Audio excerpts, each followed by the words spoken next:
Happy holidays, everybody. Wednesday, December 18th, year of our Lord 2024, season 2, episode 5 of the Recess Bell show. Brought to you by the Recess Bell Network. Check us out on the recessbell.com.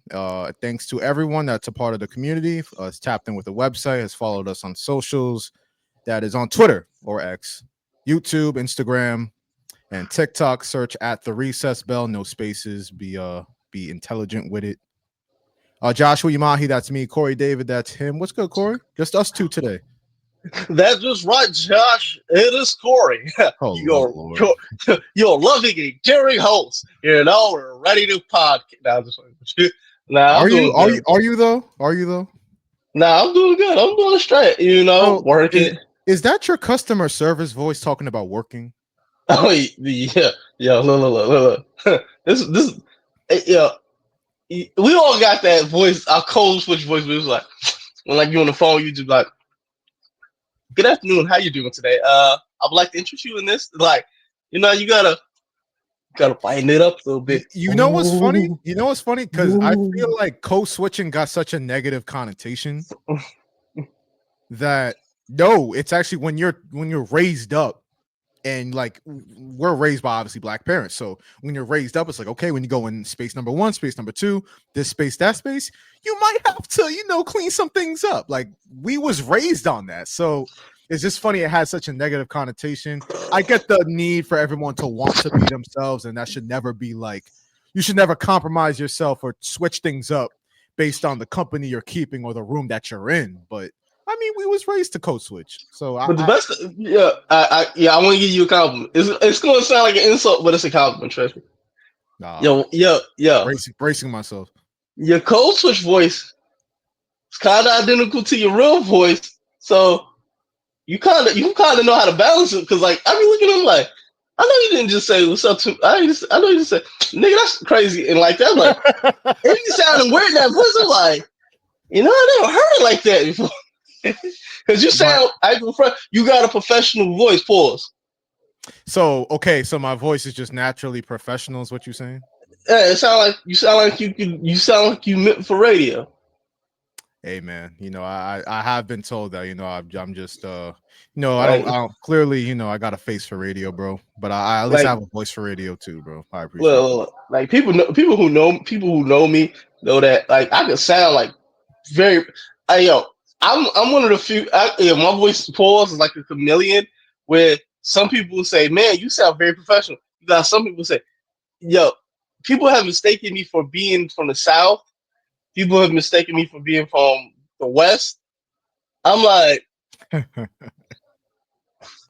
I come, Okay, I, so you have a chameleon voice. Would you say you have yeah. a chameleon personality? Because I know that's a thing too. Uh, oh yeah. I mean, do I act Southern? Not really. I don't think I've ever really acted like Southern. But have I ever talked like I was from the South a little bit? I can see that people could have thought there was a little twang in there. A little And twang. yeah. And I see people thought I could have sounded like I'm from the West. Yeah. And you grew up on a lot of West Coast, like when you watch movies and stuff like that. Yeah, I'll be adopting that stuff sometimes. Yo, bro, do you know some people swear? Because I know some people out in the West Coast, like California, NoCal, SoCal. They swear they don't have an accent. They definitely do. Like, give me your best West Coast accent I don't know how impersonation. to. I can't really like do it because it's just like it'll sound normal to like the regular people, but it's just something about their voice is just like nah, you know what you're doing, you know what you're doing, cuz it's like they got this little, it's just like off the back, I'm really tripping on everything I love, huh? There it is. And then it's like, why you so aggressive? Like New Yorkers are aggressive, like fuck you mean? Nah, that ass, I'm really on this type of time. Them niggas over there, it's just they just like super extra. Like, you know, I can't really describe it. It's just like that gang culture really gets to niggas. And then it's either that or they be sounding like they from the valley. They have the valley accent. Yeah, yeah. Like Marsha, like I really did. I want my Starbucks with macchiato and all this. I'm like, yeah, I know. We just go back and pork. Let me go back and pork my core. That's how they be sounding. Yo, when they be saying pork, I was like, you gotta ask them now. Yo, the worst people that be like that try to say they don't have an accent, they know they have an accent. Baltimore. Yo, no, they can't even deny it. Baltimore accents, forget it. No, they can't even. They can't even fight back against that. It's impossible. You know one thing about Baltimore accents that it tells me. Oh, do you tell, Kory? Do you tell? Yo, I'm not sure, but this is just my theory. Baltimore was the first colonized place by the British because they still talk. Yo, I feel like if you drop the Baltimore person over there in London, they would talk to each other and they'd be like, cousin. Because I'd be like, there's no way you say two and you and all this other stuff. I was like, bro, my first time watching The Wire and realizing all of that was such a spiritual experience. Oh man, yo. Yeah, it's almost like watching what's the new rookie in the NFL, Xavier Leggett. That coon and all that. I'm like, brother, I don't know what rural part of like. Bro, I don't know what accent that is. I honestly can't tell you. They found you from the deepest part of niggerdom. Yo. I was like, he's like, I cooked that coon up and then I undressed him. I said, I was like, you know who he sound like? You ever watch the Waterboy? The what? Waterboy? The Adam Sandler? Heard of it. There's some southern dude in there that like, he just be talking mad foolish, and it's like, yeah, that's what Xavier Leggett sound like. Well, Kory, the Carolina Panthers, the team that drafted Xavier Leggett, you know what I mean? They've been playing some better football lately. I was going to lob up to you. Maybe you think about, Bryce Young playing better, Deontay Johnson out of here. I was going to lob up to you. Maybe think about picking them up in fantasy, but I was just about to comment on that. Kory, I'm sorry, slipping my mind. What happened to your fantasy team this weekend? I'm sorry. My fantasy team lost in the most cursed game that has ever been played. Yo, I've never seen someone. To who though? To whose team? To whose team? You losing next week though, right? Because you're not getting that. Yeah. Talking about you're not getting that. When I tell you everything, I lost literally because of one game. You literally had everybody in that game. One game. What told the story was 2 games. So for background information, our fantasy league is titled the Recess Bell Invitational. And Kory was actually, even though he went like 8-5 during the regular season, that was the top 3 team, 9-5, top scoring team in the league. So usually that bodes well for what you're gonna do in the playoffs. So I faced Kory. My team just snuck in. At 7-7, even though like I had the same amount of points as the second place team. We don't got to talk about that right now, though. I made it into the dance. You know what I mean? So yeah, the Commander Saints game was it was a joy to watch, bro. I mean, just as a Saints fan, fuck you. Just watching my team battle the way they did against the mighty Commanders.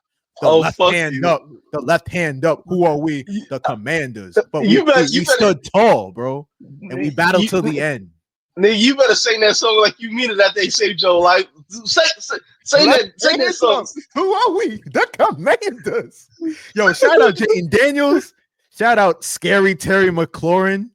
You know what I mean? Shout out to them not getting Brian Robinson Jr. the ball because he was on your team. Shout out to them because I was scared of him. I was scared of him. Fuck them for not giving him the ball at the goal line and scoring. That's some bull. He shouldn't have even caught that first touchdown. That's some. Terry McLaurin, two, not one, but 2 ton interceptions. I ain't gonna front. Yeah, you lucky I got so much respect for you. I want to punch my phone so bad right now. I ain't gonna front. Yo, I was stressed out that entire thing. I'm like, yo, please, yo, there gotta be some way I can win it. Yo, there's no way. And then I'm like, Lamar had 5 TDs. He could save me. I said, oh God. Yeah, you had Jameer. I'm not going front before we move on. I was terrified of your team, bro, because you have Lamar Jackson. You have Jahmyr Gibbs. You have Jamar Chase. I was terrified. You had George Kittle. I was terrified of your team coming into the week. You know what would have helped me? You know what would have helped me out? And I'm like, I was so pissed off. Yeah, it's fourth quarter in the Miami game, right? Tyreek Hill has been shut out the entire game. Out of nowhere, I see this bullshit ass 38 yards, and I'm like, where the fuck did you get points from? What the hell is this? What really killed you though, the Buffalo-Detroit game. Now, you had Jahmyr Gibbs on your team, but you also started Detroit's defense, I believe. Y'all defense saved y'all. Yo, you had Washington defense too? On the same defense? I said Washington's defense. I said this is some boy. Yo, I turned into Tory Lanez's dad. I said, I'll curse you, Rock Nation. You will pay for yourself. You can ask anybody at my house, man. I was going through it that day. I said that. Corey, I've won. Okay, so the story with my fantasy football experience, I've played really every year since 2013. Mm-hmm. So that's now 11 years. I've won 1 championship. Now, mind you, that was the first money league I was in. And I think that year I drafted, that was 2021. So I drafted like Cooper Kupp, Deebo Samuel, all those guys. So I'm no stranger. One chip in 11 years. I'm no stranger to the heartbreaking fantasy football playoff loss. Because every year I'll make the playoffs. Oh, every year I'm in. Josh, I'll make the playoffs. I don't always win though. I forgot to tell you this, but you can actually buy my fit. That was in the house on Sunday. I don't know who I gotta go to. I'm gonna be on my Tony Busby type time. Oh no. I'm filing a complaint. I feel like this collusion. I feel as though, and people may call me conspiracy theorist for this. You wasn't expected to win this game. You didn't think you was gonna win this game. That's why you had Q to Hurts, whoever that person is, that fake person that we have yet to see. I don't care what you say. Until I see this person, this whole league is fraud. This whole league is fraud. This whole league is fraud. And nobody should get the money until we see this said person. So, Corey, you're alleging that there's another team in the league that made the playoffs. That's the second seed. You're saying that that's not a real person that's running. You're saying it's me running the team so I can maximize my chances at winning the trophy. Wow. Yep. Okay. Until I see this person with an ID, and I want physical ID. Until I see this person, nobody should be getting this bread. Nobody should be getting this bread. Rock Nation, aka Recess Bell. You will fail if I don't get it. The Recess Bell LLC will crumble. Is that what you're saying? I'm telling you. And then what is this? Now I know I'm out of the playoffs now, right? You are. All right. And now what is this little thing that I'm in? I gotta face Eric and all these other losers. Oh, you're in what we call the consolation bracket. So we call that, in other words, the loser bracket. You know what I mean? You don't get shit for winning that, right? No, you don't. Okay, You get pride. Okay, so AKA, pause when I say this. Anybody who playing me, you get ran through. That's how you feel? This to get it back in blood tour. And Josh, you better hope you don't. You better hope I don't see you there, nigga. If I see you there. So you're saying I better not lose this week. Okay. Belt BTA. Belt to ass, brother. Who you playing this week? I play Q the Hurts. I play Alex's team. No. There's some bull. Now I'm watching these live. I'm watching these lineups closely now. I'm watching this lineup closely. I'm watching this lineup closely. If they lose, I know you gaming, nigga. I know you gaming, nigga. Conspiracy Kory strikes again. Listen, Kory, we got to move on, but we do have a lot to get to let the people know. You know what I mean? Thanks to you for everyone that let me say thanks to everyone that is popping out so far and tuning in on Twitter and on YouTube. We're going to try to get on some different apps as we move forward, as the recess bell grows. You know what I mean? Now, Kory's over here. Mess around and made it personal. Everything with the fantasy league personal. So that's that on that. But Kory, there's a lot going on in the sports world, bro. Are you aware of what an echo chamber is? I would guess that means it's some shit was like, I would guess it's something where you're talking, but you're only talking to yourself. That's not off base at all, bro. Yeah, so just to educate you, bro, and to confirm your thoughts on that. Echo chamber is defined as a quote, it's a noun, number one, an enclosed space where sound reverberates. And more specifically in the context of how we're going to talk about it, it's an environment in which a person encounters only beliefs or opinions that coincide with their own, so that their existing views are reinforced and alternative ideas are not considered. So you hear this you hear this phrase a lot in the world of politics. You know how it is, bro. You know, Democrats, Republicans, they don't want to hear anybody else's argument. They don't want to hear anybody else's opinion. That's all what I believe and what the person next to me believes. Matter of fact, no. If the person next to me believes the same exact things I do, give or take a couple details, yeah, I'm in lockstep with them. They become part of my echo chamber. You know what I mean? It's like, yo, we can just spit back the same ideologies to each other, and we gonna be right because who else is in here? We right, aren't we? Like that's how it is.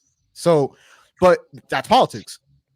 Bro, I've been seeing so much of this stuff in the world of sports now, in so many conversations. Now, for those that see on the YouTube or the Twitter, the title of the episode is called "We're gonna address some of these echo chambers, bro." Because I'm tired of it, bro. I'm tired of it. Keep it in politics. Keep it on CNN. Keep it on MSNBC for the liberals. Keep it on Fox News for the alt rights. Oh, excuse me, the conservatives. Keep it on wax. Essentially, like if we, Kory, the reason why we work on a show is because we disagree on like 75% of the things we talk about. So do you know how boring it would be, not just for the viewers, but for me to just host a 2-hour show every week and be on the radio like 3 times a week, and we're all just agreeing with each other on repeat? Like every single show, like we agree on everything. We agree on sports. We agree on the Mets, Yankees. We agree on the Knicks. We agree on baseball matters, football, basketball. Do you know how boring and painful that would be for everyone involved? Look, I ain't gonna lie. I just popped myself to pause just to sometimes just to be different, just to be the devil's advocate. Sometimes you gotta be the devil's advocate. Yeah, that's the Skip Bayless in you. That's the Skip Bayless in you. Right? You know, when they go left, you go right.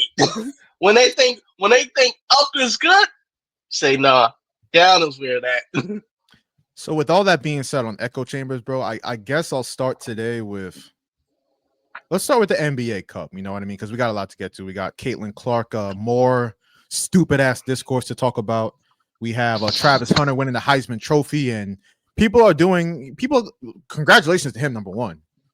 But Kory, you know I did not even want to. I'm not the type to want to like gossip about anybody else's girl or nothing. I'm just saying, 95% of the stuff I heard about the situation was against my will. Yo, exactly. And then that statement rings the truest. Oh, once Shannon Sharpe talks about it on Nightcap. Yeah.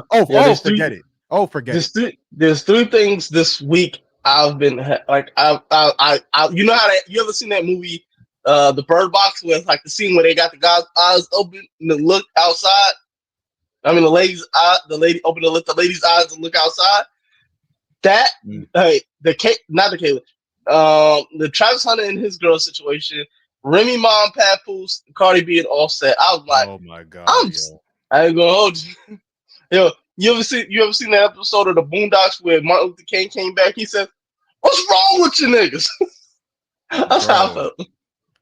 it's really crazy. Matter of fact, I'll work with my studio here, and let's just go real quick because you're absolutely right in what you said about how this week has been just like our eyes are pried open and we're forced to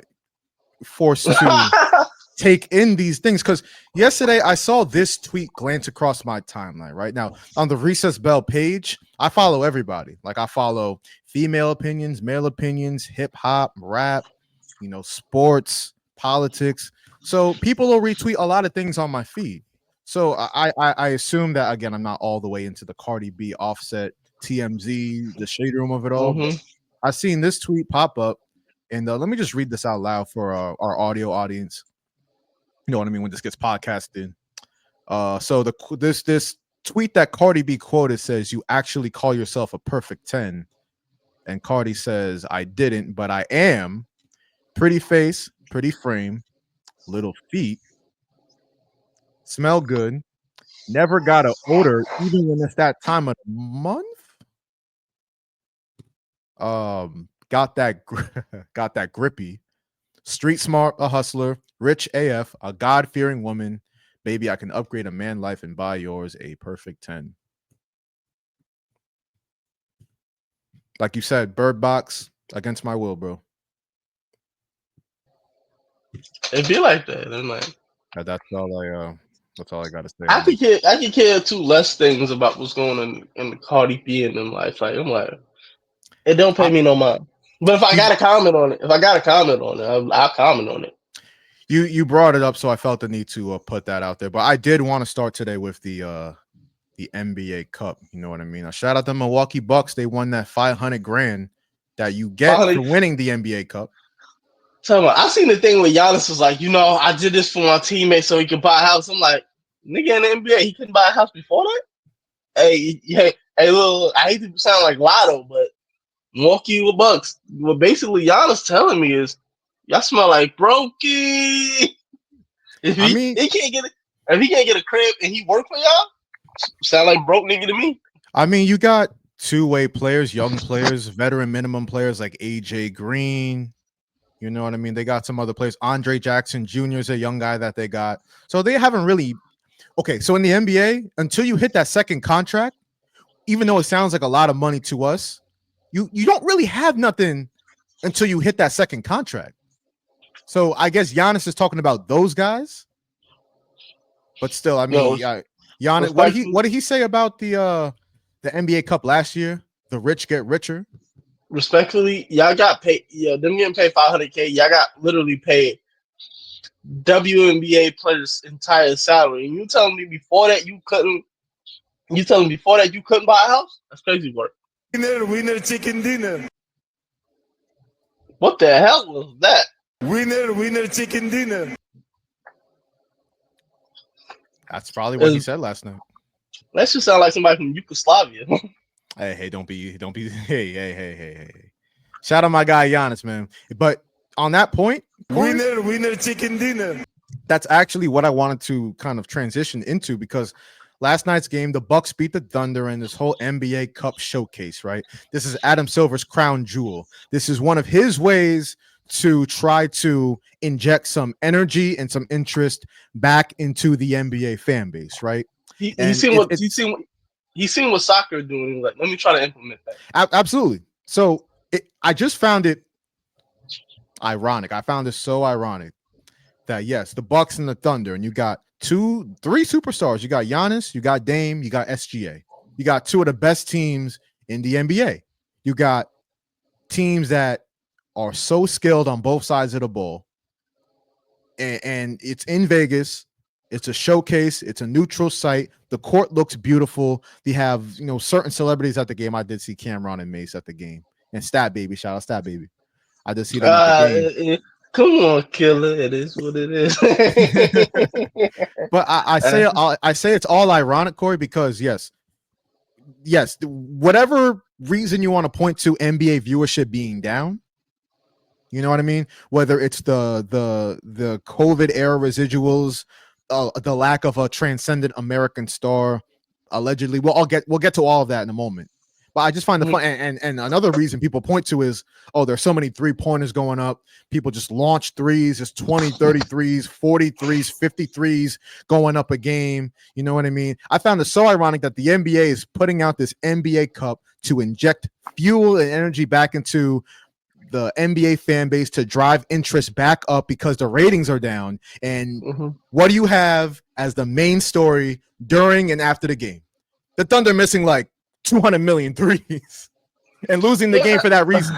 I found that hilarious that, okay, you put together this whole showcase. You put this whole showcase together, and at the end of it all, people are still going like these damn 3-pointers. All these stupid ass 3-pointers. I found that hilarious. But you acting like this is like new. Do y'all remember Golden State versus the Houston Rockets in like the playoffs like mad years ago? I want to say it was like 2016. Oh no, I think it was the year they went like 70 something and like 73 and something and some change. 73 and something. When they went that, you remember they faced the Houston Rockets, I believe, and like the Houston Rockets almost beat them, but they shot like a crazy amount of threes and they shot themselves out of the game, and people still give D'Antoni stuff for that.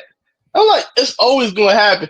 And then you have some people that transcend it where it's like, yo, they can take that many shots and nobody will care. Like LaMelo Ball, I've seen jack up like 23s in a game. Oh, Brandon Miller. Yeah, he got the greenest of green lights. Yeah, if you in Charlotte, if you in Charlotte and your name is Brandon Miller or LaMelo Ball, you got the unlimited green light where it's like, yo, you can put up 30. Winner, chicken dinner. You can put up as many shots as you want. And it'll be like, nobody will care. But if you like a SGA and they expect greatness out of you and they expect you to actually go far, they want to actually see the game of basketball. And I see a lot of the old heads now, they're critiquing it and was like, yo, the game is not exciting. It's just people playing dumb basketball. There's no intricacy to the game. There's no, actually like using your mind. It's just, I'm going to just take the ridiculous shot. I can't see if it goes in. Somebody sets the screen and I'm going to try to make a shot. It's like nobody's actually, using their mind, using the actual game plan to get to the basket. So you got that type of thing going on because you see Gilbert Arenas, he talking about it. So, if Mr. Hibachi is just like, yeah, y'all playing bad basketball, I ain't saying there's something to it, but there's always going to be criticism against the new generation. First of all, I can't bring up Vegas without bringing up this shot glass, Kory. I don't know if you could see it. I got gifted this a couple years ago. That's for my birthday. Did you actually go to Vegas? I didn't. My friend went to Vegas and I got gifted this. You can see, right? That's what I was saying. I can see. Does it say choking hazard? Oh, it does. Hey, yo. I got inside joke, but I got some funny friends, man. Nah, Vegas. Shout out to Vegas. Vegas always lit. Always. But you bring up an important. Oh, go ahead. Actually, go ahead. I've been to Vegas. Stays in Vegas, my brother. and don't ever let it leave. You know what I mean? Absolutely. What happens in Vegas stays in Vegas. But it's funny you bring that up because you get it from a analytical standpoint, right? The Thunder, I think in the first half they went like 1 of 17 from 3. And in the old days, and I know I'm Gen Z technically and you're a millennial, Kory, but I'll still say back in our day, you know what I mean? My day. I was born in 97. Stop it. I'm right on the edge, bro. Pause. I'm right in the middle. Stop it, Blade. You Blade. Okay. You're a day walker. I'll be that. So I got some experience of what I'm talking about, do I not? So I'm just saying this, right? I'm just saying this. Back in our/your day, you know what I mean? A team goes 1 or they start 1 of 17 from 3. they're gonna be, or their coach is gonna be like, you know what? You need to get y'all damn asses in the paint. We're gonna post up. We're gonna run post up. We're gonna try to, yeah, we can do drive and kick, but we're gonna get into the damn paint and get some layups, get some easy shots. You know what I mean? So it's just funny now. Coaches now go back and they're like, you know what? 1 of 17. Oh, keep shooting. It's a make or miss league. It's a make or miss league, and that's what we're gonna do. I just find it hilarious that that's the game plan right now. But Kory brought up a good point, man. It's whatever you want to point to as far as why the NBA ratings are declining. You know, whether it's the 3-pointers in excess, it's the way the sport is covered, Kory. A lot of people complain about pages like Brick Center and NBA Centel. It's a lot of negativity. Even some people, I believe it was I think it was Colin Cowherd who called out Inside the NBA and how they cover the sport in a negative light a lot of the time, because Chuck and Shaq will just be up there like, you know, get your big asses back in the paint, get your ass in the paint, too many threes. That's how they talk about the sport. So and they're a little bit bully because Rudy Gobert can't get no love. Rudy Gobert, Karl Anthony Towns, like pick your victim. They've gone at a few guys consistently. It's not really encouraging. It's not really words of encouragement either. They said a big man is too soft in the league in this era. What's that we sipping on? Whew. Some Jack Daniels. Stronger than the big men out there in the league right now. Well, you know, I just want a little hair on my chest. Damn. See, I showed the shot glass. I got to take a shot out the glass, right? Who was the last big like that was dominant coming? Like even Victor Wembanyama, like he's a big, but he's a finesse big. Like he's a big, but he plays like a wing. Exactly. Like who's the last big who played like a big? Okay, so as far as players that you'll appreciate this, as far as players that made it and had a pretty bountiful career, DeMarcus Cousins. I'm talking about new. I need new. Like who's like the last draft pick in these last couple of years that you like? Yo, he's a big man. Zach Edey. I was about to say him. I guess. I mean, the Grizzlies are using him pretty intelligently. I would say. Just back down and just beat him up in the post. Yeah, no, I like what they do with him. But as Shaq would say, barbecue chicken alert. Barbecue chicken alert. You bring up draftees though, and you bring up DeMarcus Cousins. Like he wasn't ever going to be a superstar, but you said DeMarcus Cousins. DeMarcus Cousins, yeah. In terms he arguably at one point. But Kory, he was the best in the league. Now we're playing word semantics, because what I mean by superstar is like the LeBron, Curry, KD tier. He wasn't that. Do you believe Anthony Davis is in that tier? No. Okay, then yeah, all right. Absolutely not. And that's no shade to AD, but I'm talking about those three guys we saw in the Olympics, transcending guys, even at their advanced age. What about Jokic? I mean, I'll put him there, but my point where I'm going with this is the NBA. Yes, it's an American league. It's really it's become a worldwide phenomenon because of the Jokic's, the Giannis's, those type of guys, the Lukas. But think about how major. I mean, Larry Bird, obviously, because of the complexion for the protection. But think about how big guys like, I mean, obviously Michael Jordan, but even guys like Karl Malone. Oh Lord, why was that the first name I said? Why was that the first name I said? Nah, Play the soundbite. Play the soundbite. I'm disappointed in myself. I did not need to do that. I feel disgusted. I need the Lord know the soundbite.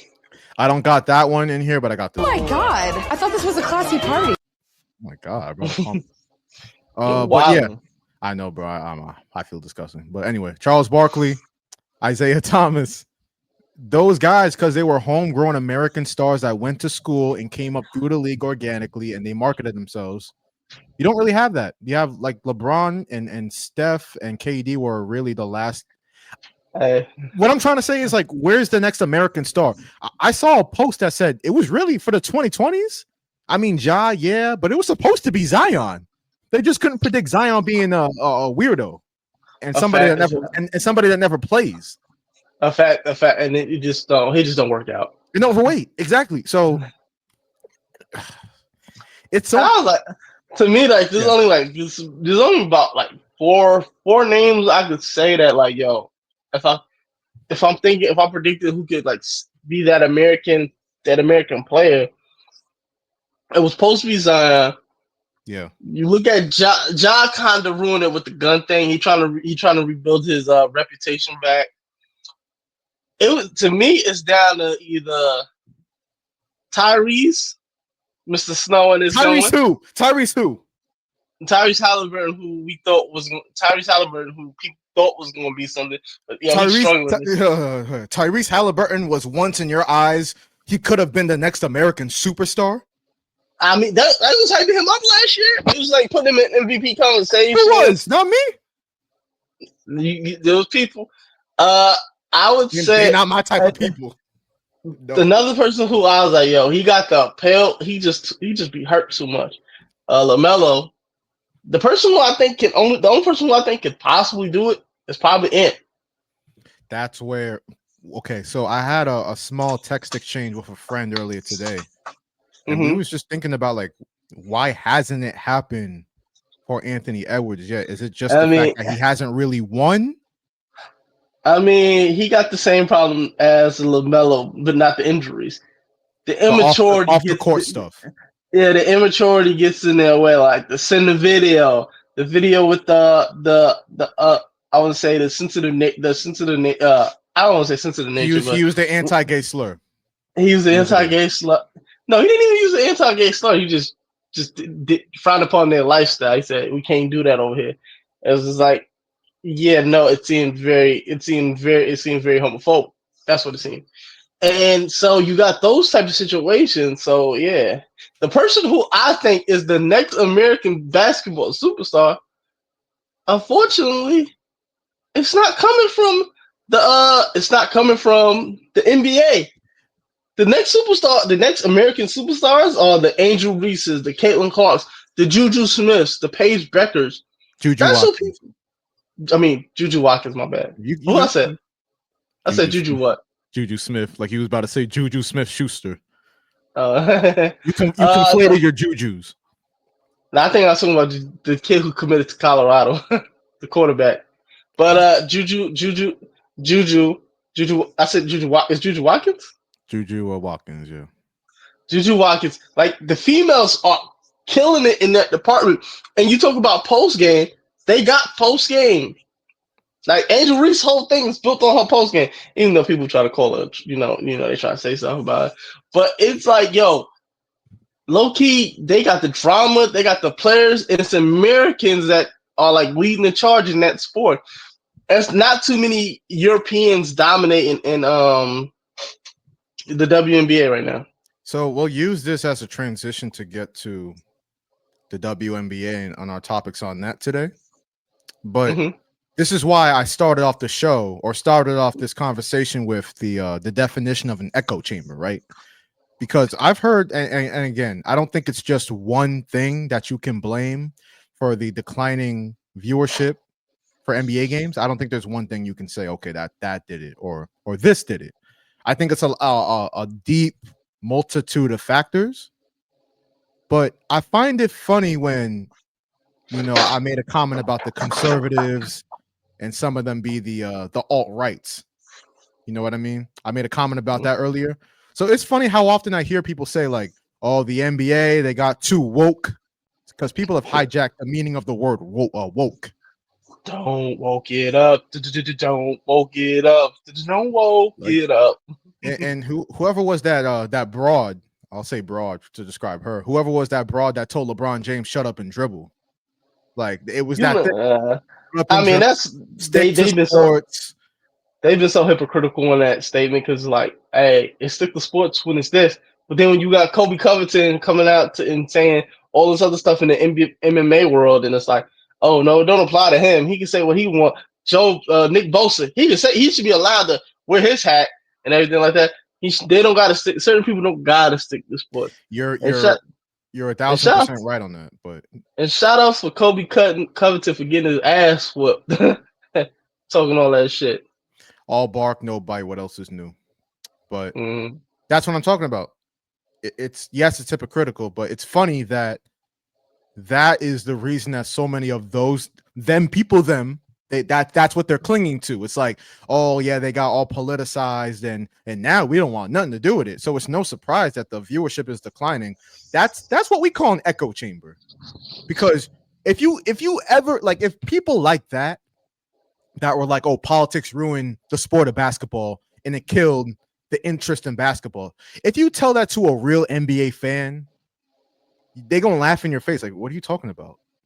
I can give you like 10 other factors of what it might be, but I can guarantee you the NBA viewership is not down like 20%, whatever it is, because they knelt when George Floyd got murdered in the bubble, during when the bubble was going on. I know they're gonna laugh at your face, but when they bounce these ideas off each other, that's what we call an echo chamber.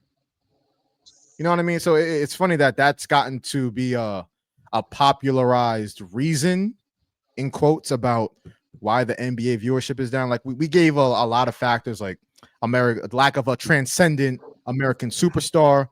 We talked about how the NBA coverage, whether it's a podcast or fan pages or inside the NBA sometimes, how that can be negative. We talked about, yes, the COVID bubble was weird and people are still trying to recover from that. The whole COVID era with no fans in the stands, that was weird. We didn't even touch on the stars. Like, let me say this. Say it like this. The lack of urgency that a lot of these stars have, because Kory, you remember the whole load management era. It wasn't that long ago. It was like 2 seasons ago where guys like Kawhi, PG, we're seeing it to an extent this year with Embiid. It's like, you know what? All I care about is winning championships. So I'm going to play my little 50 games or less during the regular season, as long as I'm healthy for the postseason. And guess what? Those guys wasn't never healthy for the postseason. Because, and I'm no scientist, but while people say, okay, more rest means it's more likely you'll be healthier for the playoffs, I would say, if you look at the New York Knicks, right? And Tom Thibodeau is painted as this like minutes criminal, right? How dare you play Karl Anthony Towns 40 minutes in a meaningless regular season game in Orlando? But it's like, those guys stay in shape, so they play more. Stay ready so you don't got to get ready. Exactly. So why do people never look at it like that? Because it's like, oh, the guys that play more minutes, you know what I mean, stay in shape more. They're more conditioned for the wear and tear of what postseason basketball will look like. Oh, that's actually the better way to go about it. And again, I'm no scientist. I'm no doctor. I'm no physical therapist. I ain't none of that. I don't have no type of medical degree. I'm just saying I find it funny how that's not more of like a thought. You know what I mean? Like, oh, those guys play more. You stay like Kory, you run more, you stay in shape more, you have more stamina, you're more in shape. Exactly. I think you'll be more in shape if you play 80 games a season and you're playing your 35 minutes a game, like what Jalen Brunson plays on the case of the Knicks, and you go into the playoffs ready to go. You don't have to, ramp it up.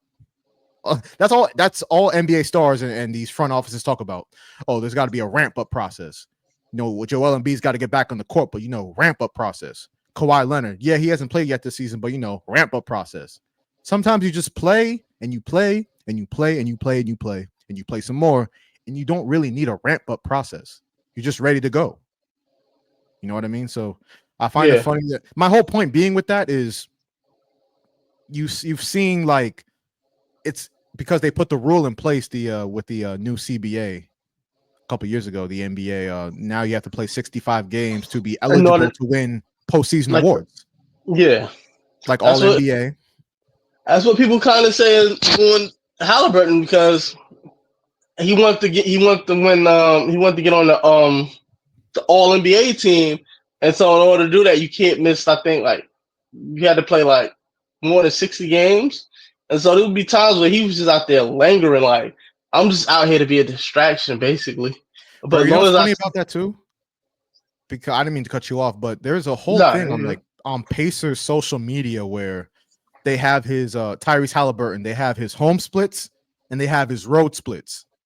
And he's so much, his numbers are like popping at home, but then they really dip down on the road.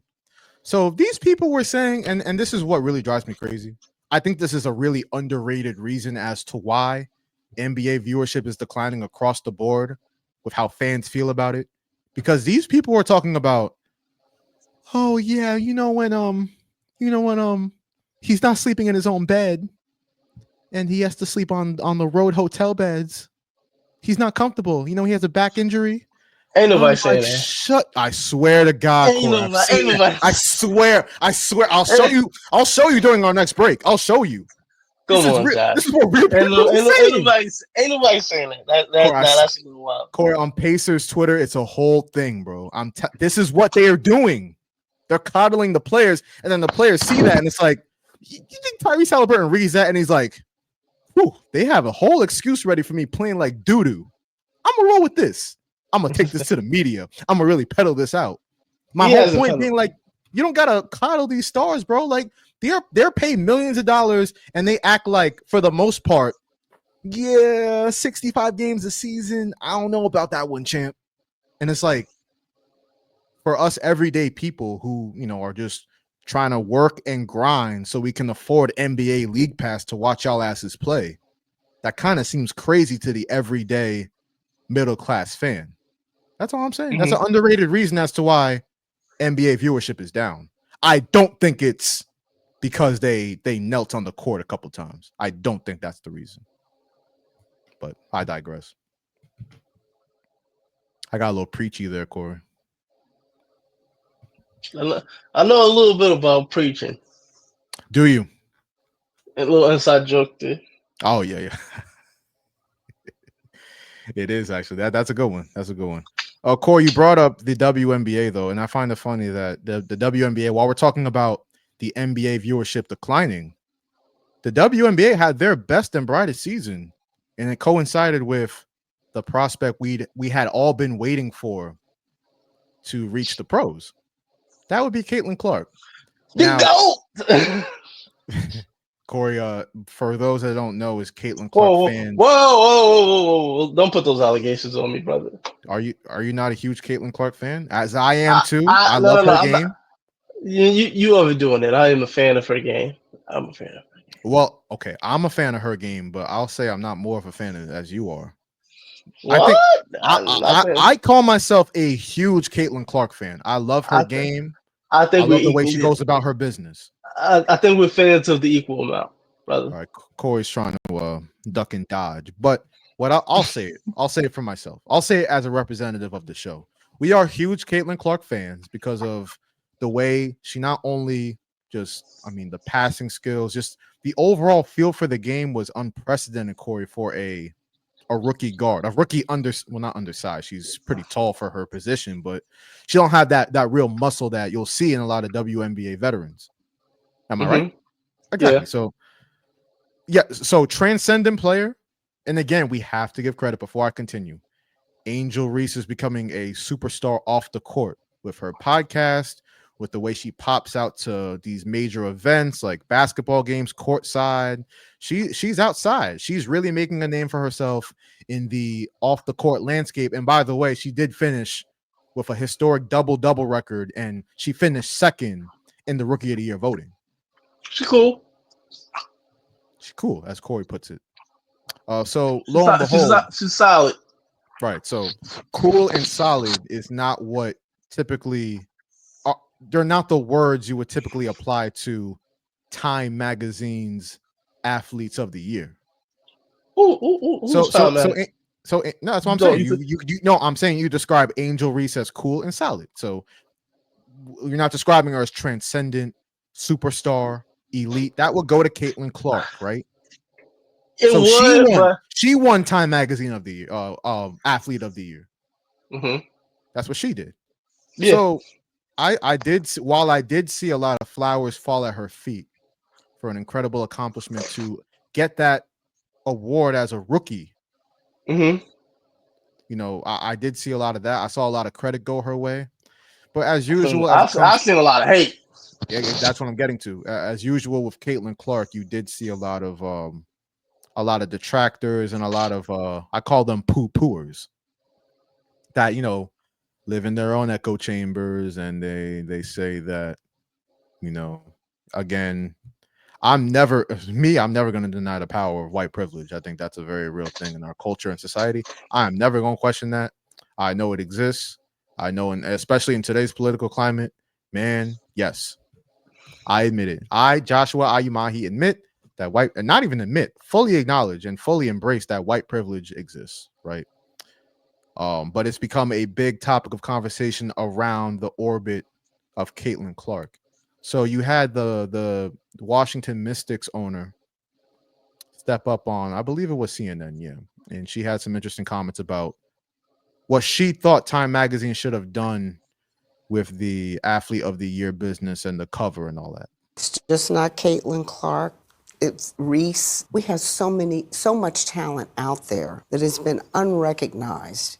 And I don't think we can just pin it on one player. There has been, this phrase has been couched, hasn't it? The Caitlin Clark effect. Why do you think that has been the case?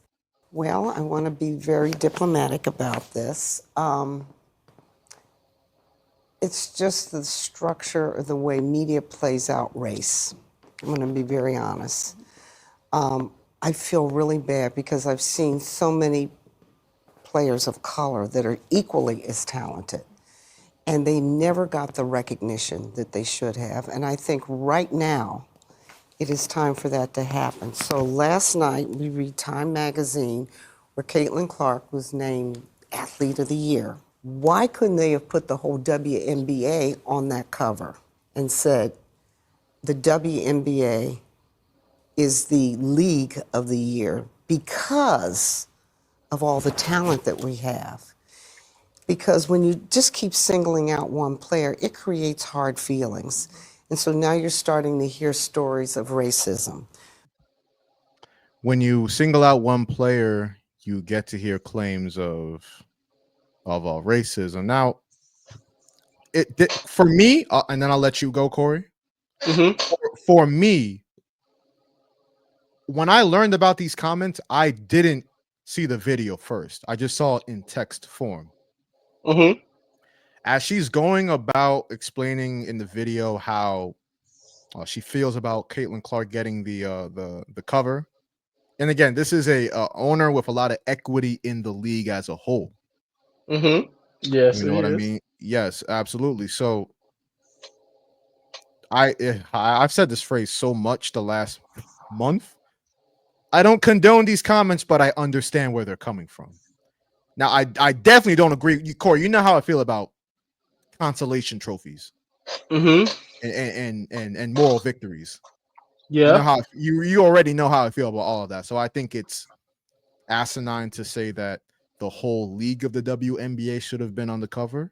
Caitlin Clark came in and she had a historic rookie season, and while a lot of the discourse around her was nasty and a lot of it, from what I saw, not even from what I saw, from what was true, a lot of it was racist in nature. But I mean, she can't help that. She has stood up, and in this feature, in this Time Magazine feature, she stood up for a lot of those black players that have been marginalized for a minute. So I just find it funny that still this Mystics owner, Shayla Johnson, felt the need, even having read that, or I hope she read Caitlin Clark's comments on the WNBA as a whole, that she still went out and said, it's not just about her, and that the whole league should have been on the cover. But I know you got a lot of thoughts on this, so I'll let you go. Oh, brother. Yeah, just starting off, just like I couldn't understand these guys. Like when I actually read the Time article, I was just like, I wouldn't even addressed it. I would have just talked about everything that's going on in my life and just how we can uplift the league, because she can't win for trying. She tries to uplift, the fellow black women in the league, try to do what Paige Becker did. She gets crucified. And some people say she's pandering and everything like that. and then you still got people that's criticizing her about, she's getting all this just because she white. You got Asia Wilson and all these other people talking about, they push her because of her skin because of her skin color. So you can't win. You can't win for trying. So that's why I would have pulled the Larry Bird move. I'd have just kept to myself, because at the end of the day, they're never gonna hold her as high as like a Paige Beckers. They want her to be like they want Paige Beckers to be what Caitlin Clark is. They want her to ascend to that superstardom. But it's like, she's white, she's lesbian, she votes for the same causes that we do. It's just like, yo, if you could make a Caitlin Clark, from all accounts, she voted for Kamala in this election. For all accounts, the comments she's made about these players. How she played that smart was she played that smart was she didn't allude to who she was voting for. She liked the Taylor Swift post, but how she said it was, vote for who you want to vote, study up, be knowledgeable and everything like that. And that led a lot of people who were like conservatives and stuff, who would normally be like, man, don't vote for Kamala and stuff like that. They'd be like, we respect Caitlin for not pushing her agendas on us. So she still had him at that point. Even so towards the end, that she was just trying to play both sides against the middle there. Nah, she was just like, she's just not trying to pick a side. She's doing what Jordan did. Jordan never really picked a side. He played it down. By sneakers too. Was that her Republicans by sneakers too moment? Him, Larry, and Magic.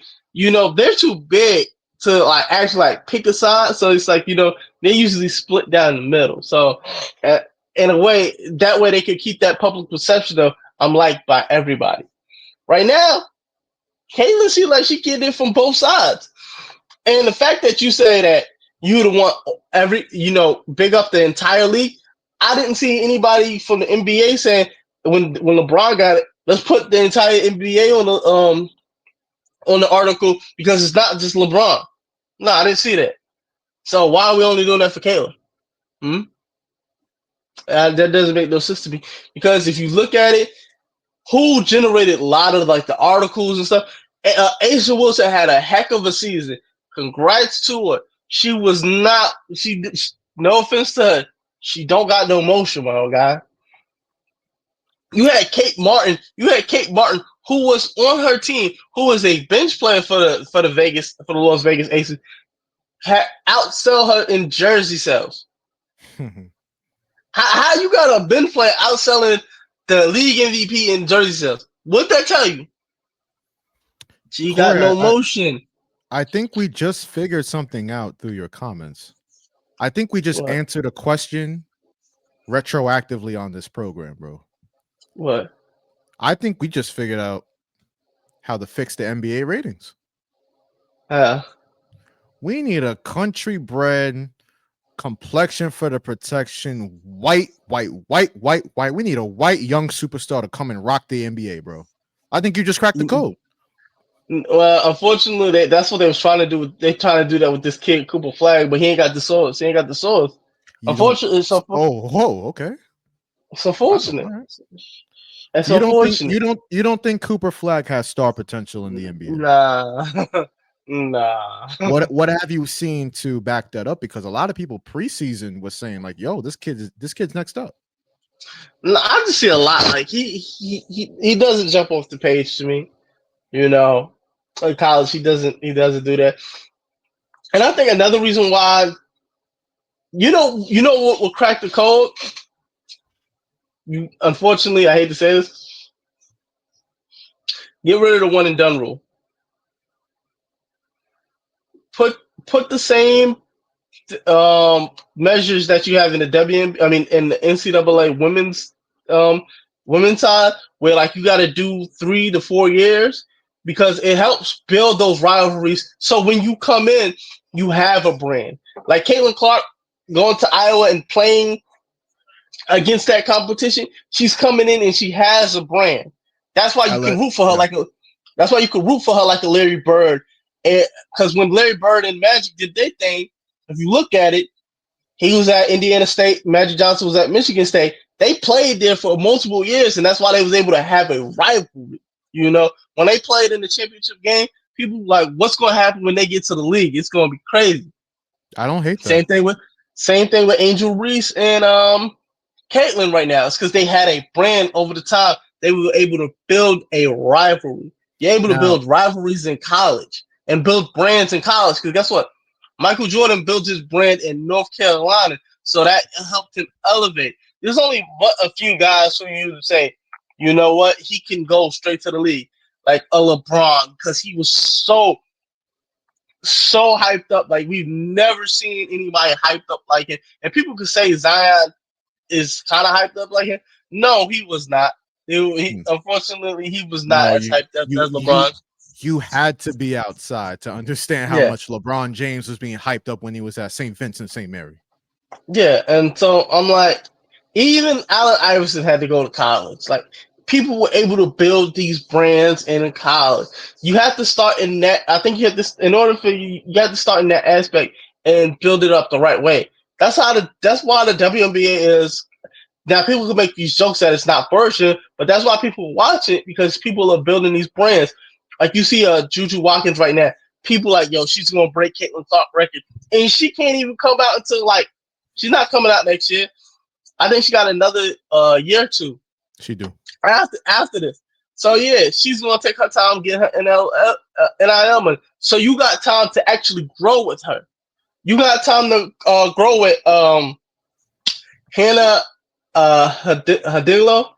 Hidalgo. From Notre Dame. You got time to build with her.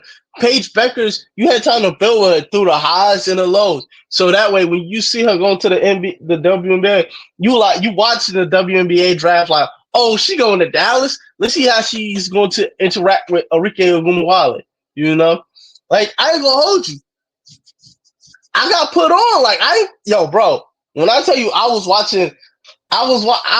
watching Fever's games, like, y'all don't even know. Like, I missed part of my draft because of the Fever game, bro. That actually did happen. Yeah. You know what's funny, Kory? Or matter of fact, before you continue, I don't hate that take at all. Okay, so from all the unintelligent takes and solutions possible solutions that I've heard about, we need to fix WNBA ratings. Let's do this. Let's do that. Let's do this, that, and the third. I've heard everything under the sun the last week. I think that is an interesting jump off point, getting rid of the one and done, or at least changing it up, because Kory, the college landscape, as we'll get into later in the show, with Bill Belichick going to UNC and Deion Sanders prospering at Colorado, the landscape has never been more different because of name, image, and likeness, nil money.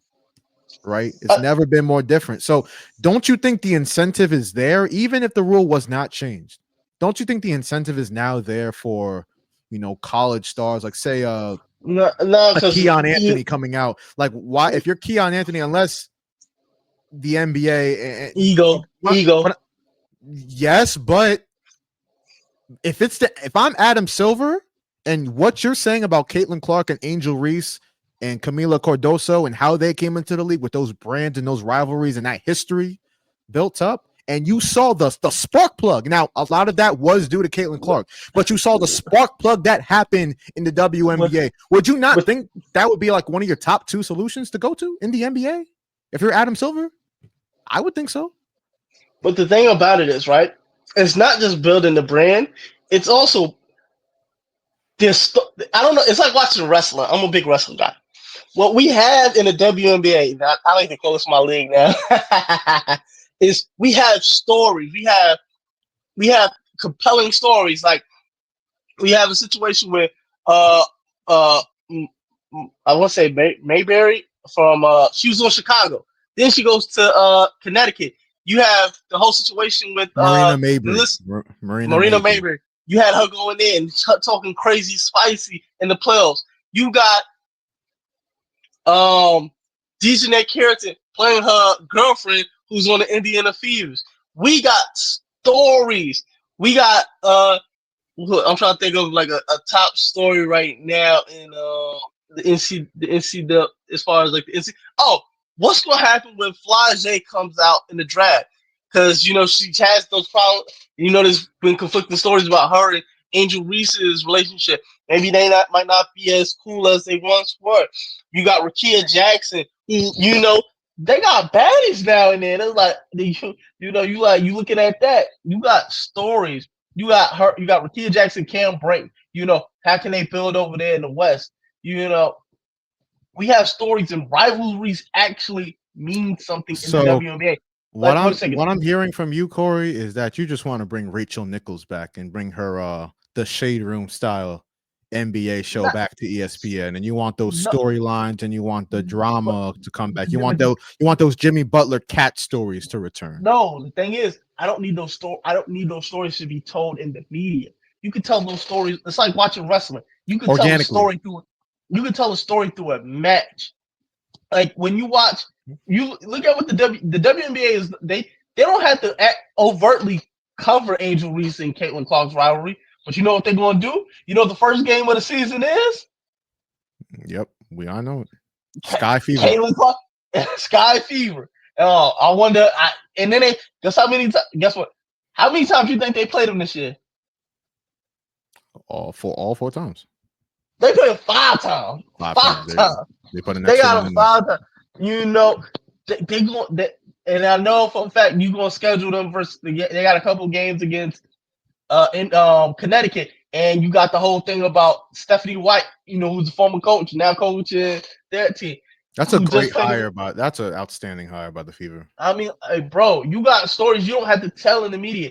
They're just there. Like so like I want to see the young guns in like the OKC Thunder. Like they battling. What's the story? What's their story? Because I felt this though last year they kind of had a compelling story of like we're young but we're ready.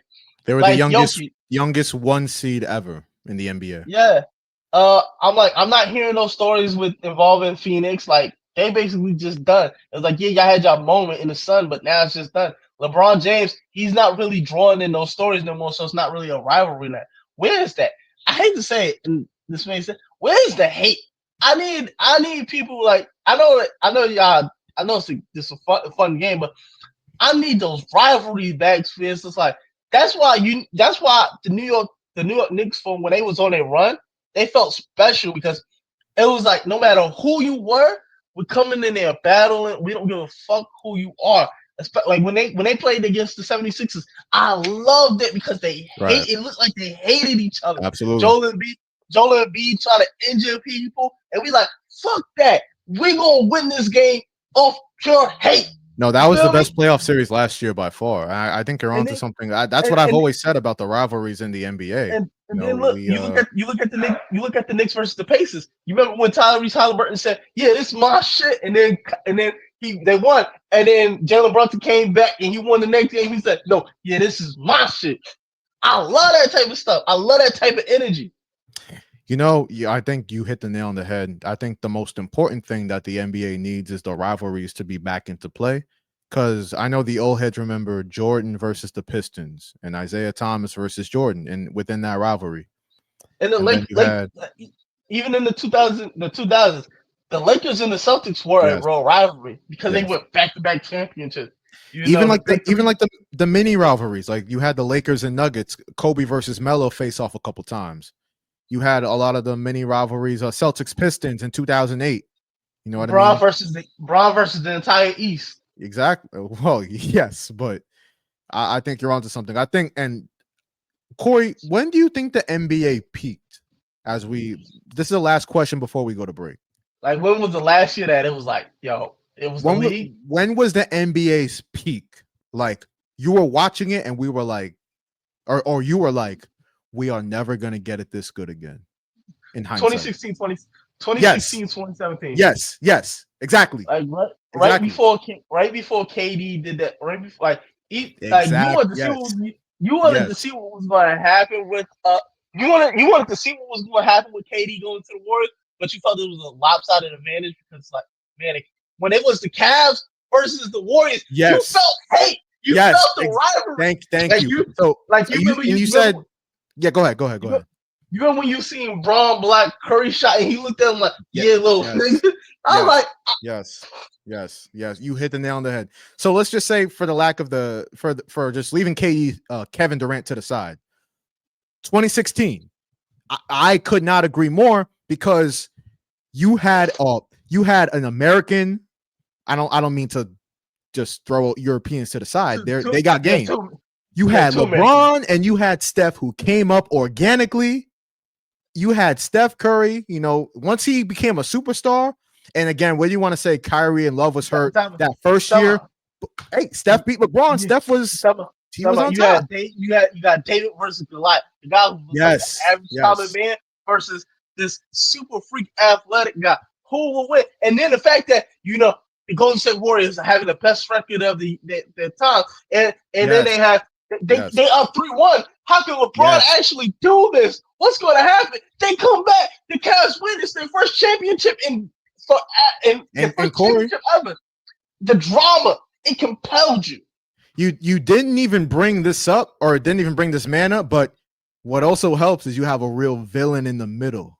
Because Draymond Green going around kicking dudes in the nuts and calling LeBron all types of bitches, like that helps too. You have somebody at the like, it's like Draymond is.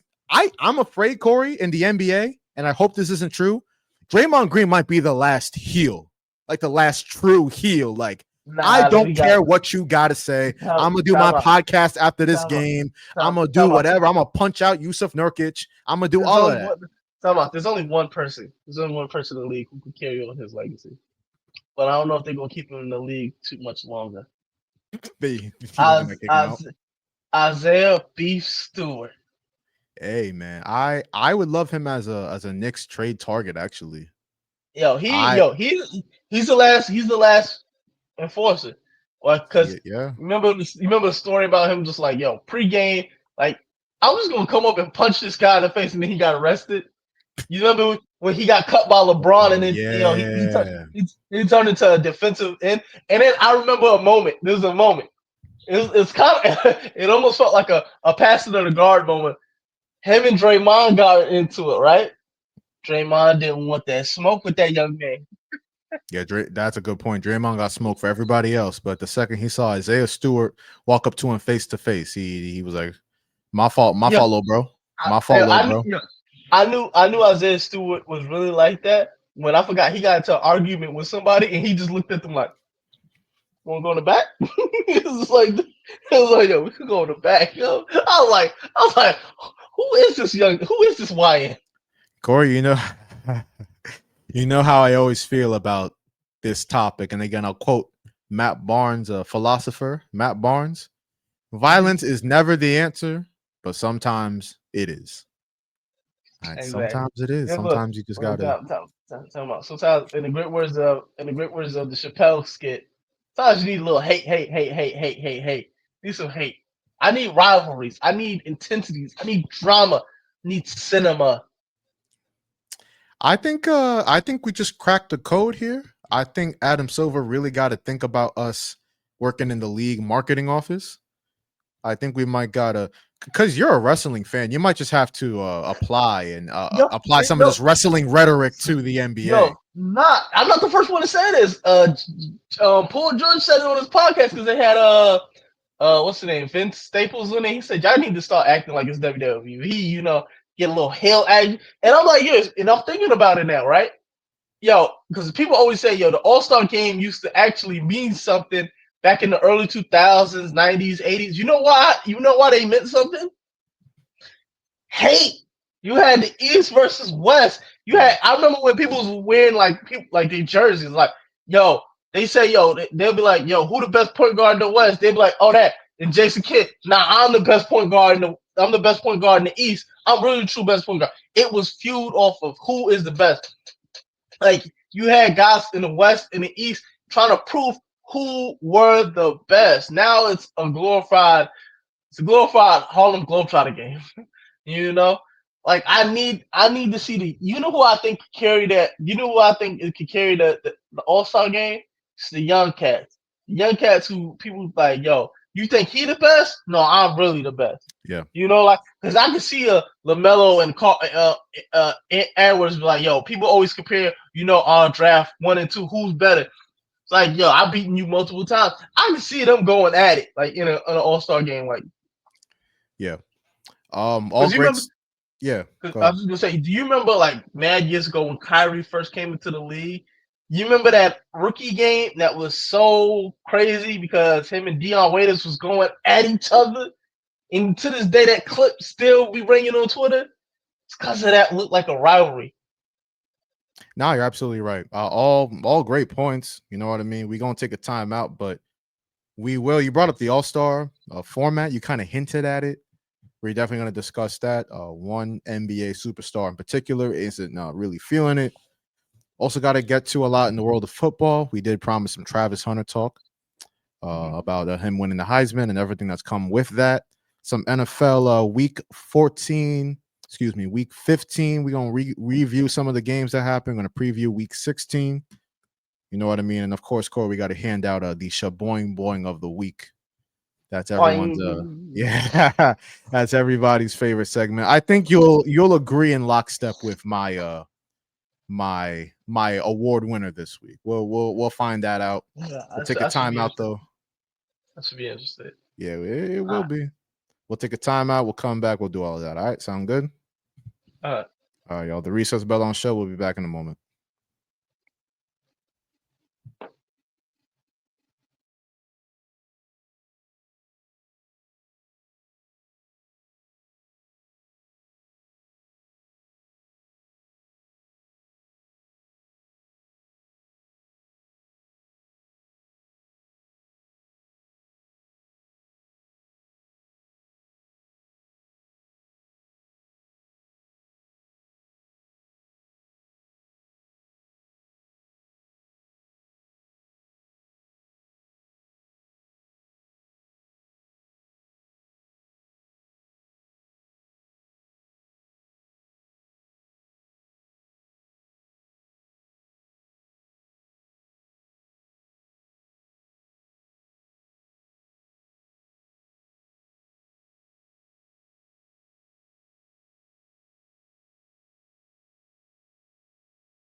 The Recess Bell Show back on camera, back to get into some more stuff.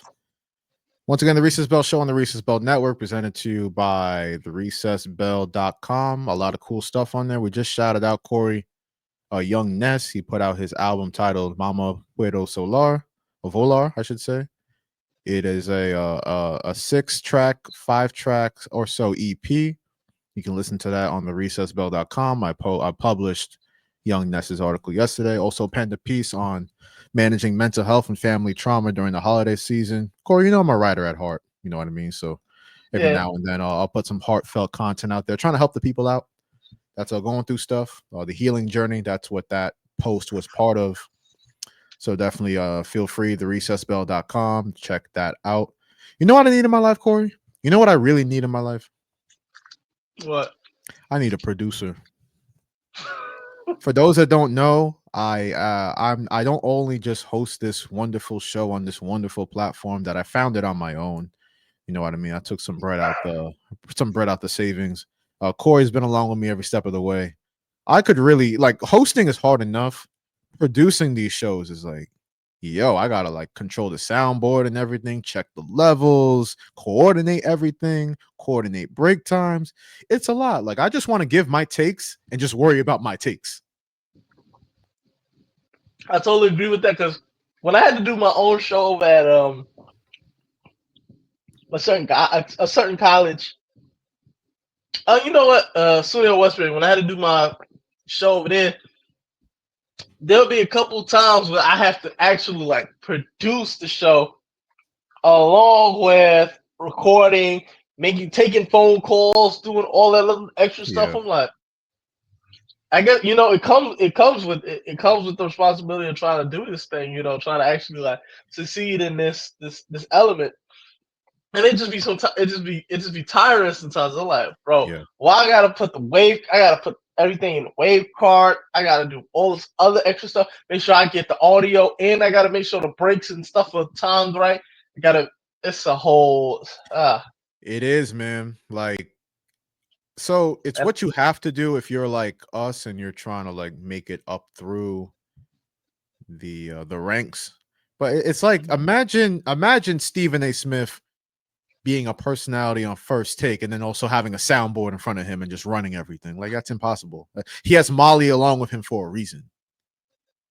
As a moderator. I could use a moderator too. Who is it? Inside the NBA they got Underdog. Underdog, put that on a t-shirt. Yep. Yeah, I need an underdog. I need a producer. Kory, listen, when I hire somebody fine as a moderator, just know that it's strictly business. You know what I mean?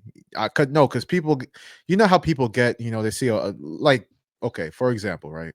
Brother, when you say fine, you know what I'm thinking when you say fine? They can do the job. They fine at the job. They can do the job. No. When I say fine woman, I'm talking about yo. So when I hire one as a moderator, just know that it's strictly business, and it's not it's nothing going on, bro. This hire somebody best for the job, brother. That's what I'm saying. Because people have accused me in the past of just thinking with the wrong head, bro. Pause. I've been accused of that. I'm like, yo, if somebody good at their job and they a good personality, that's who I'll put on the shows. That's who I'll shout out on the platform. I don't get into all of that. No, I don't. I think with one head. Pause.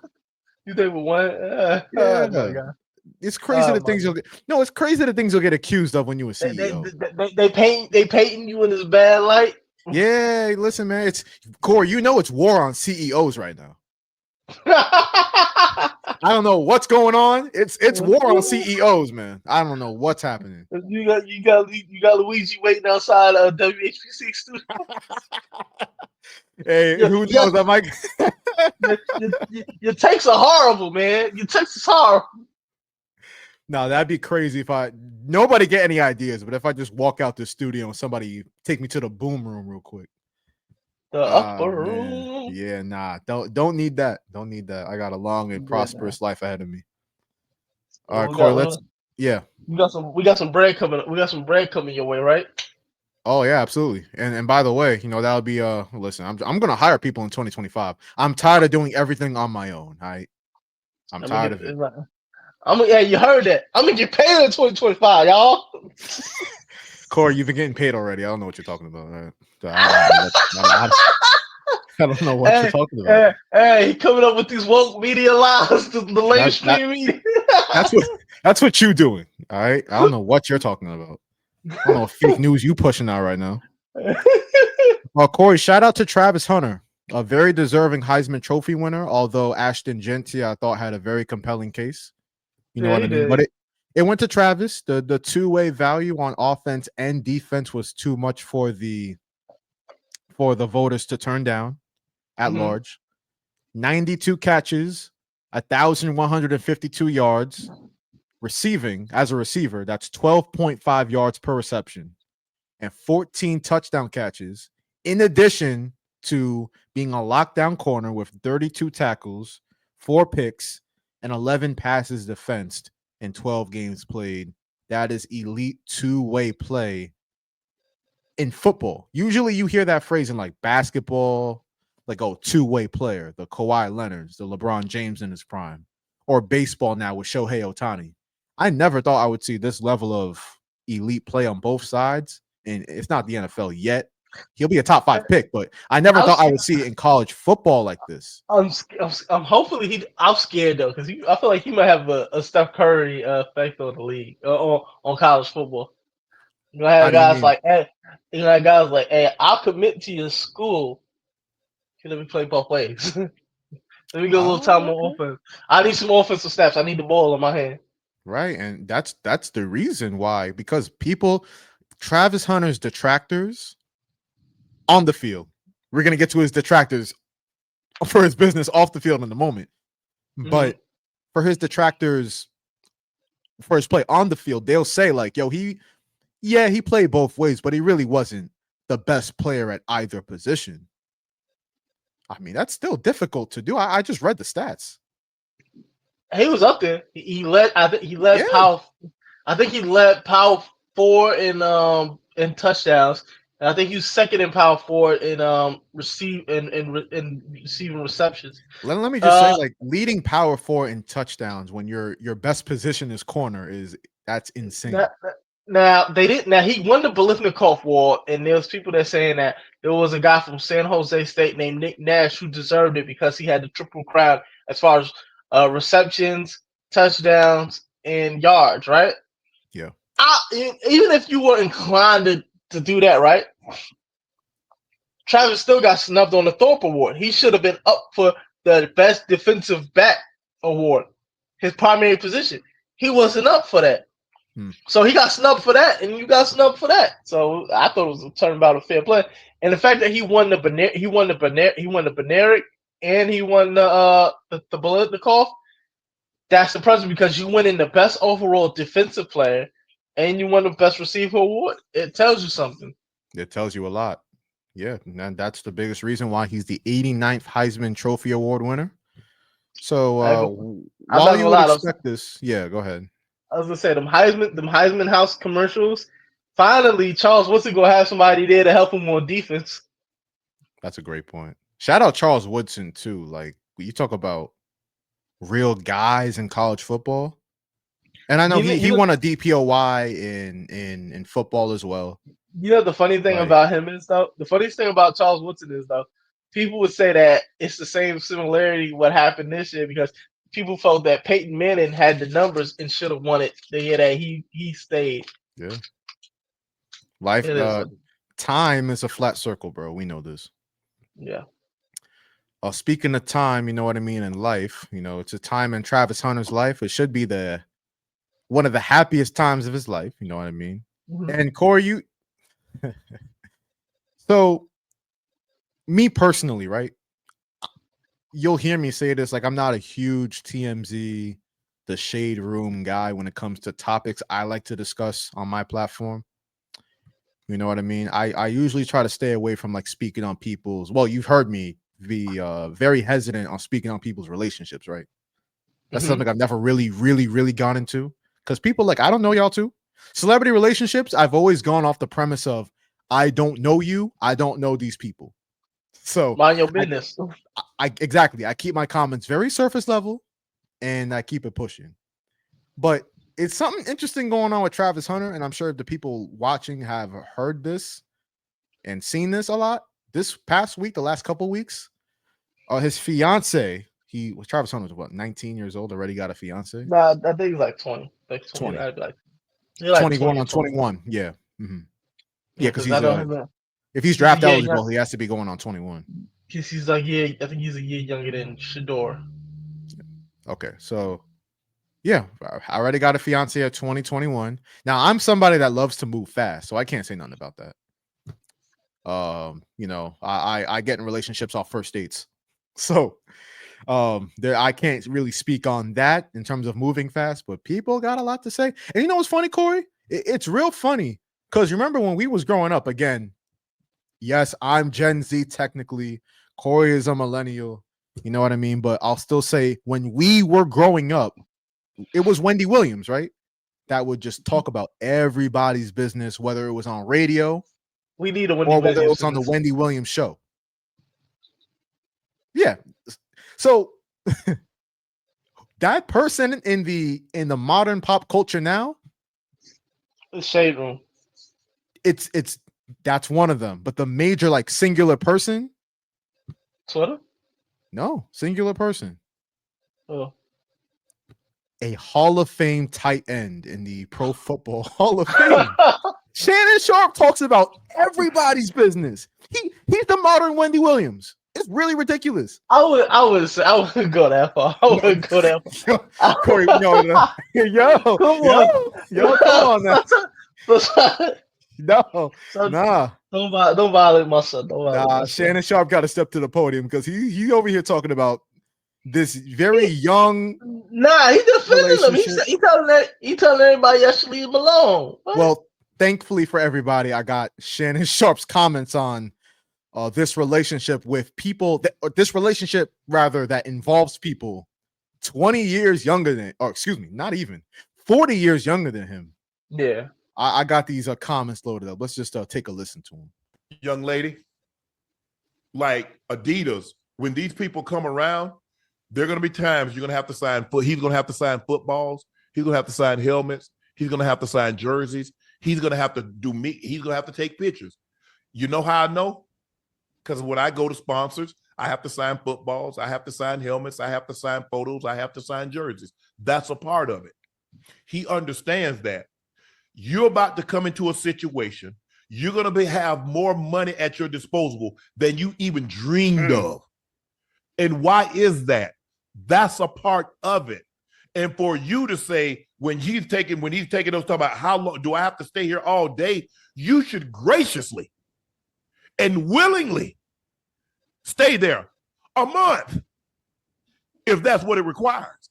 He getting into preacher mode there. Before I go any further, so the context on this is that there was a video that got posted of Travis Hunter signing a lot of memorabilia, and his fiance is there basically saying, how long do I got to sit here? Hold up, wait. I won't let the lamestream media do this. I know you're not talking about me. The video was taken out of context. And Travis Hunter has responded and just said, hold that thought, because I got the video loaded too. Hold that thought, because I like where you're going with that actually. Let's hear more about what. I just want to make sure the young man is he defended his girl. Yeah, no worries, defense attorney David. We got Travis Hunter's comments too. All right, I like to hear from everybody on a given topic. You know what I mean? So let's continue to hear from Shannon Sharpe and his whole soliloquy on. Exactly. And for you to talk about, well, the reason why I left him and for my inbox, well, he's younger than me and he cheated. You see, now you threw that man on the bus. We didn't need to know that. We did not need to know that. Why you put that man business in the street? Are you perfect? Look, I don't like the part of oversharing in a relationship because it was unnecessary. Why you and Travis got together, did you have to say he wasn't my type? That was for nobody to know. You don't have to share everything. Now, that's hilarious coming from Shannon Sharpe, who accidentally, in air quotes, went on IG Live, accidentally in air quotes, and posted a whole sound video. Again, the phone was face down, but a whole video of him having sex. But you can't share everything, right, Kory? You can't share everything. It was an accident. It was an accident. Oh, I'm sure it was, because Kory, it's such a common thing that can happen when you have to press 3 different buttons to go live on IG. It just happens when you pop your phone down, and it happens, right? Everyone knows that. It be like that. Shout out to Michelle. Let's hear more from Shannon. And by the way, context on what he's saying. Yeah, so when I believe her name's Liana. So she got up there and said, yeah, nah. You know what? Yeah, we got together. We've been together for 5 years. He wasn't my type at first because when he hit me up, he was cheating. And that's why Shannon Sharpe said that. But let's continue to hear from Mr. Wendy Williams on the subject. People, you don't. And now it makes me, it's none of my business, but it paints you in a bad light. Oh, he wasn't your type, but now he is my type. Well, it seems like your type might be George Washington, Ben Franklin, Ulysses S. Grant. It might be some of those types. You know what I'm saying? Yeah. Is that not straight from the Wendy Williams cloth, Kory? Bro, already called her gold digger. That's wow, bro. Wow. So, yes, I'm not going to go any deeper into Shannon's comments because it was just more of the same. But we do have Travis, after he won the Heisman, Kory, speaking up for himself and speaking up for his fiance. Let's hear that sound right now, shall we? So why y'all talking about me? Find something else to talk about. You talk about my girl. Go talk about your girl. Go find a girl. Go find a life. Stop worrying about what I got going on. I know what I got. I know my girl. My girl been with me for 5 years. Y'all are just not starting to talk about me and just not starting to be with me. Like, come on, man. Y'all go do something else with y'all life. Clickbait pages, y'all better stop. I'm telling y'all. Y'all, if something bad gonna happen to y'all, y'all keep doing that. Y'all better stop that. I ain't playing. Y'all better stop. All the clickbaiting pages. When we was sitting down and I was at my papa shop, we was talking about my family. What was they gonna do while I was in there signing stuff? I had all my family there. And that's why she did. That's why she said she's gonna stay there so they can get stuff. That's why she said she's gonna sit there so they can get stuff, have fun there. She wanted to go back they wanted to go back. Some of them want to go back to the hotel, some of them didn't. Y'all trying to make everything, y'all want everything for clicks. Like, stop that. That's crazy. Like, y'all hate on me and then y'all go and hate on my girl. Like, before you go, Kory, let me just say that the internet has a real bad addiction, especially on Twitter, where they'll see videos like you're saying out of context and clipped to a certain length, where then they know these clickbait pages like Travis is talking about, they know the type of reaction given how they've clipped it and how they've edited it. They know the type of reaction they go and get when they post it. And that's exactly what's happened here, where it's like Travis is saying, it's painting his fiance, even though some of these things are self-inflicted. And once again, they're 21, 20 years old. So, of course, I remember how I was when I was 20 and 21. Like, what are we talking about? Oh, that precious time back in the day. Oh, yes, those were the days, bro. But that's what we're talking about, right? So we have personal experience. These people, whatever you want to say about this relationship and people trying to put Travis onto game, like it wasn't just Shannon. It's been Ocho Cinco. It's been Cam. It's been Mace. It is what it is. It's been other shows. It's been other podcasts. It's been other on-air personalities. It's been this. It's been that. But like, yo, sometimes like I get it. I get it. You looking at Travis Hunter like he might be your favorite football player, superstar, and you want to look out for his best interest, right? Yo, all you got to do if you're really that concerned, just say the word prenup and move on with your life. And by the way, does Travis Hunter not have the best mentor, the best big homie in Deion Sanders prime time? I mean, he does and he doesn't because Dion has been in those situations too where he had to get a couple divorces. So he has personal experience with these situations, does he not? That's why I believe there was a video one time where he was like, he's talking to Travis about, I know I know you proposed and whatnot, but I'm gonna help you out. I'm gonna set your prenup up for you. And he had like it's gonna be this thick long. It's like he had like a book, like 4 or 5 books stacked on top of it. He said it's gonna be this long. I'm gonna get you right. Yo, man, like just say the word prenup and keep it pushing. Like everybody, like you gotta yo. I've seen so many think pieces about this. You got people that's in a group of Travis. You better run. You better run. She ain't nothing but a gold digger. And then you got the other half that's like, he's self-hatred. He don't like black women. oh, I'm like, oh, brother. And then you got the other ones that's like, yeah, she definitely wasn't his type because, he looked ugly. Some people talk about how he looked like a racist character. Like, he looked like if a white person tried to draw a racist character of somebody. I'm like, bro, y'all go. Yeah, yo, don't make me laugh right now, yo. That's terrible. I'm like, yo, y'all doing a little too much. And they I really said respect that about bro. Yeah, yeah. He looked like a racist cartoon. He looked like a racist character of like, what if a white person tried to draw like a racist version of a black person? They said he looked like one of them old school Dr. Seuss racist cartoons. Yes. Yo, wow.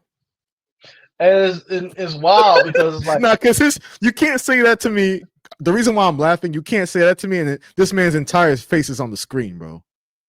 I'm not laughing. Like, no, I'm trying not to, but you can't say it. Damn, Just continue. Josh, you trying to tell us something, everybody? I don't know what you're trying to parse from my comments, but I think that's a hilarious thing to say when the kid's face is right there. Don't do him like that. Nah, I'm not doing. That's what they say. Yeah, I know. I'm just saying. But no, I'm glad he's defending his girl because it's like I go for it. From what it tells me, this whole thing, there's only one thing that I've taken away from this whole thing. Travis is just a good guy. They're talking about how, she likes to drink and party and he be waiting out in the car. It's a good guy. It's a good guy. That's a good guy. All he want to do. Would you ever do that, Kory? But I would do that. Because I don't really drink. I would go in, but I wouldn't drink, nothing. Because I've been in like eras where I'll drink, I won't drink, but I'm taking off. Yo ass have fun. I ain't waiting for you. But you want to be her designated driver, make sure she got home safe. No, that's very big of him. I'm just saying I'm not that guy. Yeah, but like he's a good guy. Like all he want to do is fish, play football, and that's it. And I commend son for that. He gonna go far with that type of mentality, but everybody's just trying to get into his ear now, and that's crazy work. Is then when it does or doesn't happen, you're already speaking life into something. Like you already speaking like negativity into something that if it does happen, I hope and pray that he's able to overcome it because it's like he's dealing with such negativity, and I'm like, he don't know how to be famous yet. Like Dion know how to navigate the hate. Like I don't think Travis is there yet. Like Dion and Shedeur, they know how to navigate the hate because they kind of dealt with it their entire life. So yeah. Travis, he's just now, trying to learn how to adjust the fame. Well, that's my point before we move on. Like people got to accept the fact that Travis Hunter is a 21-year-old kid. And listen, when I was 21, the best lessons I learned to this day was lessons that weren't taught to me by my OGs. They weren't taught to me by the dudes in the barbershop that was cutting my head. They wasn't taught to me by even my pops. They was taught to me by myself, by the lessons I had to learn on my own. So if this girl is really all bad for Travis, like y'all saying, just let the kid figure that out for himself. Like exactly. There's certain lessons as young men, especially, you just have to find out on your own, just going through life. Tell me, Russell had to bump his head once before he found Sierra. So all I gotta say. And that's that on that. But yeah, shout out Travis Hunter. It's funny, Kory, how the internet can really twist things around. What should be the happiest week of this dude's life. It's just he's defending his girl and saying that his girl is drinking herself to sleep and stuff. Like again, however you feel about the relationship and people's projections onto this relationship. This is a week of celebration for this kid. I just find it crazy that they painted him as a colorist. That's kind of crazy. Well, there's a certain contingent on social media that never fails to paint people in that light, though. And they always quick. One thing I appreciate, though, Kory, they always quick with the Dr. Umar memes. I do appreciate that. I beg your pardon. I beg your pardon, Travis, my brother. I want to encourage you to black is black and black is black. You know, yeah, it's not a bad impersonation. Now he actually already Dr. Umar actually already commented on it, which is wild.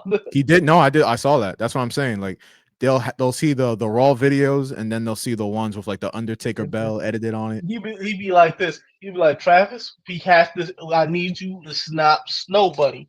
Stop snow bunnying. I need you to stop snow. He says it 3 times, like to get his point of view. I need you to stop snow bunny. Black athletes need to stop snow bunny. Funny guy. I don't agree with everything he says, obviously, but he's nothing else but a comedian to me. So he's unintentionally one of the most funniest people in the world. Oh, absolutely, without a doubt, without question. Kory, I have on the board here the college football playoff matchups that will start on Friday. I'm gonna get y'all right on these bets, okay? Help y'all out. All right, let's just go through all the first round games. First year with 12 teams in the playoff. Friday, we got number 10 Indiana at number 7 Notre Dame on ABC at 8 p.m. Matter of fact, let me get some bed music in here. I'll let Kory get his bets off. Yeah, let's. Give me Notre Dame. Give me Notre Dame, but if anything, I would say Indiana could cover. You're not buying into the Indiana underdog story? Nah. Didn't they just lose to Ohio State? They did. Yeah, that's not. Yeah. Given how I feel about. And Ohio State lost to a trash ass Michigan team. Sorry. Exactly. Given how I feel about Ryan Day, that's not a good look at all. How about what a comeback for the SMU football program, bro? Do you remember what this program's been through? Yeah. A lot of the kids don't know. Like they just see SMU. It's like, oh, okay. They're one of the only. I believe they're one of the only teams that actually have the death penalty placed on them. Exactly. Which means no recruits, no bowl games for a certain amount of years. See, this is why I like working with you, bro. This is why I like you got the knowledge. You got the millennial knowledge, bro. Shout out to SMU great Eric Dickerson. Look at you. I would tell like one of the kids we work with, SMU death penalty. They'll be like, huh? Watch that 30 for 30. Yeah, they wasn't outside, bro. But who you like? SMU at Penn State. Big game, James Franklin. Give me Penn State because I don't believe it. Give me straight out. I don't believe in SMU like that. I don't either, but I don't believe in James Franklin in the big game either. But we'll see. I'll go with Penn State too, though, because I have to. All right. Texas, Clemson. You taking Clemson to cover at least? Oh, all right. This is what I have a contingent on this. If they start Quentin Ewers, I'm taking Clemson. If they start Arch, I'm taking Texas. Yo, you are all in on this Arch Manning agenda. You are all in. I commend you. Actually, there's some history, right? The starting quarterback for Clemson, who played for Westlake in Texas in high school, played Quentin Ewers for, I believe, the state championship or something like that. So they got a little history, and the dude from Clemson beat Quentin Ewers.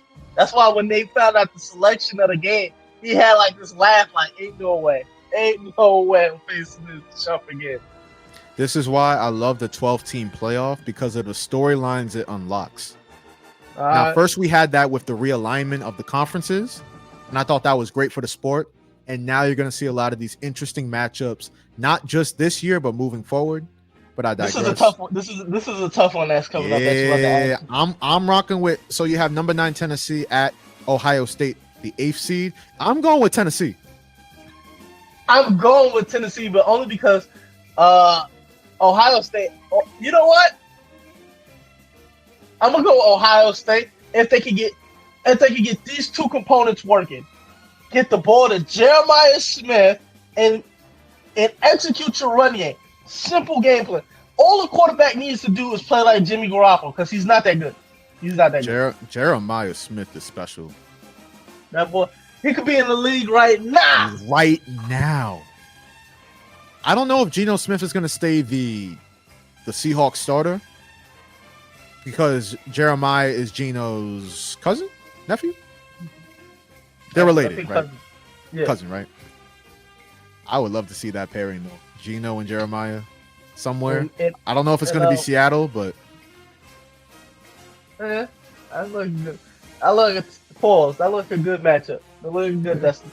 Are we going into the quarterfinals? Oh nah. I'll just list the bye. I'll list the teams on bye. So you got Boise State number 3, Arizona State the 4th seed, Oregon the number 1 overall seed, and then Georgia. I'm so sick that Arizona State is in that position. Yo, do you know how lit the playoffs would have been if that was Colorado? Ah! Well, we know they choked at the end, bro. Yo, I hate Devin Neal, son. Devin Neal from Kansas State. From Kansas, bro. Yo, we would have just won. Yeah. If we'd have just won that, if they would have just won that one game. They choked at the end, bro. It is sad, but shout out to Cam Skittlebro. Shout out. Running back for it's the running back for Arizona State. He placed number 4, I think, for the Heisman. No, number 5. Number 5. He placed number 5. It's going to be interesting to see what happens in college football, bro. First ever 12-team college football playoff. Again, it begins on Friday with Indiana at Notre Dame. Looks like you missing the most important news about this 12 college football playoff. What's that? No Alabama. No, unfortunately for me, that meant no Miami as well. I would have loved to see Cam Ward in the playoffs. Well, they could have rectified this whole situation if they would have had Cam Ward in Miami played Colorado. That would have been an entertaining game. But instead, I got to watch the Alamo Bowl with BYU, and I got to watch the Pop-Tart Bowl.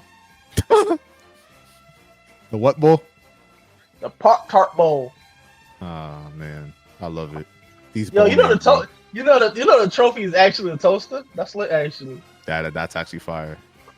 That'll do it for the college football talk, though. I did want to transition. Well, let me use this to transition seamlessly from college football to our NFL stuff because we're running short for time now. So, Kory, you as a I told you he was gonna go to like 725. I didn't want to, you damn yapper. I didn't want to do that. Blame yourself. Yeah, you. Oh hell no. I think this is something you'd like to see real quick though. This is Deion Sanders on Adam Pac-Man Jones podcast discussing the idea of Shedeur Sanders, Deion's son, being the quarterback for the New York Giants. Let's just give this a listen real quick. I'm about to put God back on the platform right here. All right, put your hand like this for me right quick. We finna pray right quick. Come on. Oh, you can pray anywhere where you want to go. Where you think God gonna take them boys? Oh, that's a good one. I have no idea. It depends on who's. All right, I'm gonna just throw it out. All right, hold on. Let me throw it out there. Raiders slide up to get the number 1 pick. Do they have to slide? Well, they're number 2 right now. Okay, who's one right now? I think Giants are number 1. Giants, right? Giants are not gonna give up that pick. They're not gonna give up that pick. The Giants are not giving up that pick. Giants pick number 1. I know that number 1 pick. Shedeur is gonna be the number 1 pick. If the Giants are number 1 pick, who's the number 1 pick, Pop? Shedeur is gonna be the number 1 pick. All right. So, Kory, before you go, there was a lot of speculation about how Shedeur and Deion might not want the Giants to select Shedeur, but That's been they're kind of fighting against that, given that you saw Shedeur hanging out with Malik Neighbors. They were throwing around a New York Giants logo themed football. He was in the, and then he posted something funny on the on IG. So he was asking what you enjoyed about NYC, going into the Nike store, doing all this. He said, I made my own shoe. I made my own Air Force One. Said red, white, red and blue laces. Kory, as you know, I'm neither a Giants or Jets fan, but I love to see New York sports prosper. I would love to see Shedeur Sanders as the New York Giants starting quarterback to fix a lot of what's wrong with that franchise. I would love to see it. I need it, actually. They told me bust down my AP. Perfect time. Well, I mean, I hope that they can get Shedeur, but it is what it is.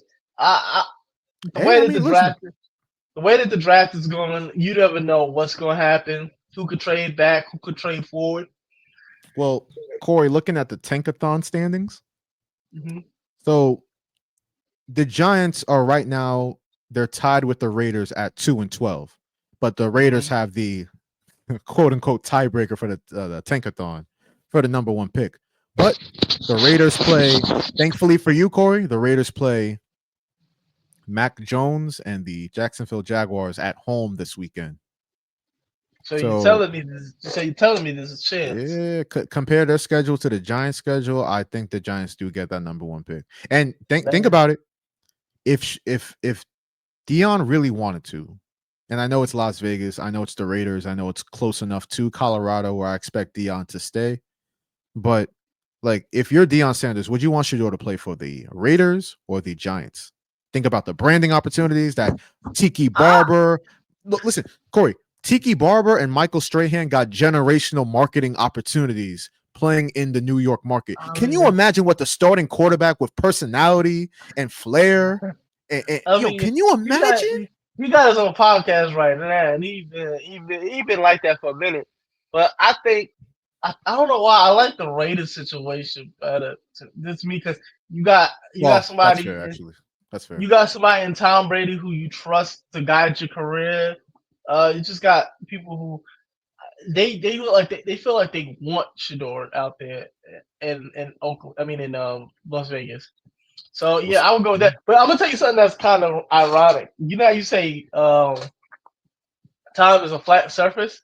When Deion first came out in the draft, the Giants wanted to when Deion Sanders, when he was younger, when he came out into the draft, the Giants wanted to draft him, but he didn't want to go to the Giants. He said, I'm gonna ask for so much. I remember in the interview, he said, I told him I was gonna ask for so much money, they was gonna have to put me on layaway. And so they didn't draft him. And so It's crazy how that's true. I remember that. So it's crazy how time comes around and the Giants got a chance. It's funny how life works, bro. That's lesson number 1. If you should take anything from this show. Yeah, Kory, some news in the NFL. We have a benching. You know what I mean? It's your guy. Penix. My guy, Penix. Michael Penix. Penix. Michael Penix. Penix. Penix. Penix. Michael Penix. Penix. I said that. Penix. Michael Penix. Michael Penix Jr. is the starting quarterback for the Atlanta. Michael Penix. We got it right, brother. No, it's Michael Penix. Penix. Michael Penix. Michael Penix Jr. I seen the jersey. I seen a jersey that said I was right. Yeah, no, we don't got to talk about that. That's high up on the AO scale. I know what jersey you're talking about. But yeah, Michael Penix Jr. is the new Falcons starting quarterback. He's going to be now relied on as the 8th overall pick in the past draft to lead the 7-7 Falcons to the playoffs. They got to catch the Buccaneers. It's not impossible, but I just find it funny.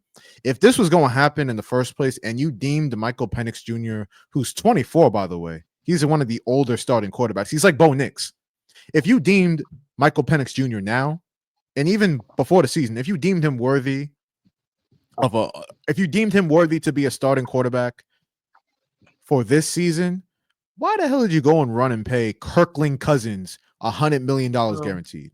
Why? So that I think they was in a situation like you never know when some other team might need a quarterback and they'll be stupid enough to trade something major to get Kirk Cousins because they But might here's be the desperate. problem. Here's the problem. Given how Kirk Cousins has played the last 5 games, who the hell would trade for him? I have an idea, but you don't want to hear my idea. If you say It's the New Orleans nasty. Saints, It's if you na- say the New Orleans Saints, I it's- swear to God. No, I got an idea that's kind of nasty. No, now I have to hear it. I have to hear it. You know, so you see how they use it. You see how they use Kurt as kind of a bridge quarterback to get to that real guy. And they paid $100 million guaranteed to do it, but go ahead. Yeah. If I'm the Giants, I'll take Travis Hunter first overall. I'll take Travis Hunter. I don't like where this is going. I would take Travis Hunter, trade for Kirk Cousins, wait out that year, and get Archman in the next year.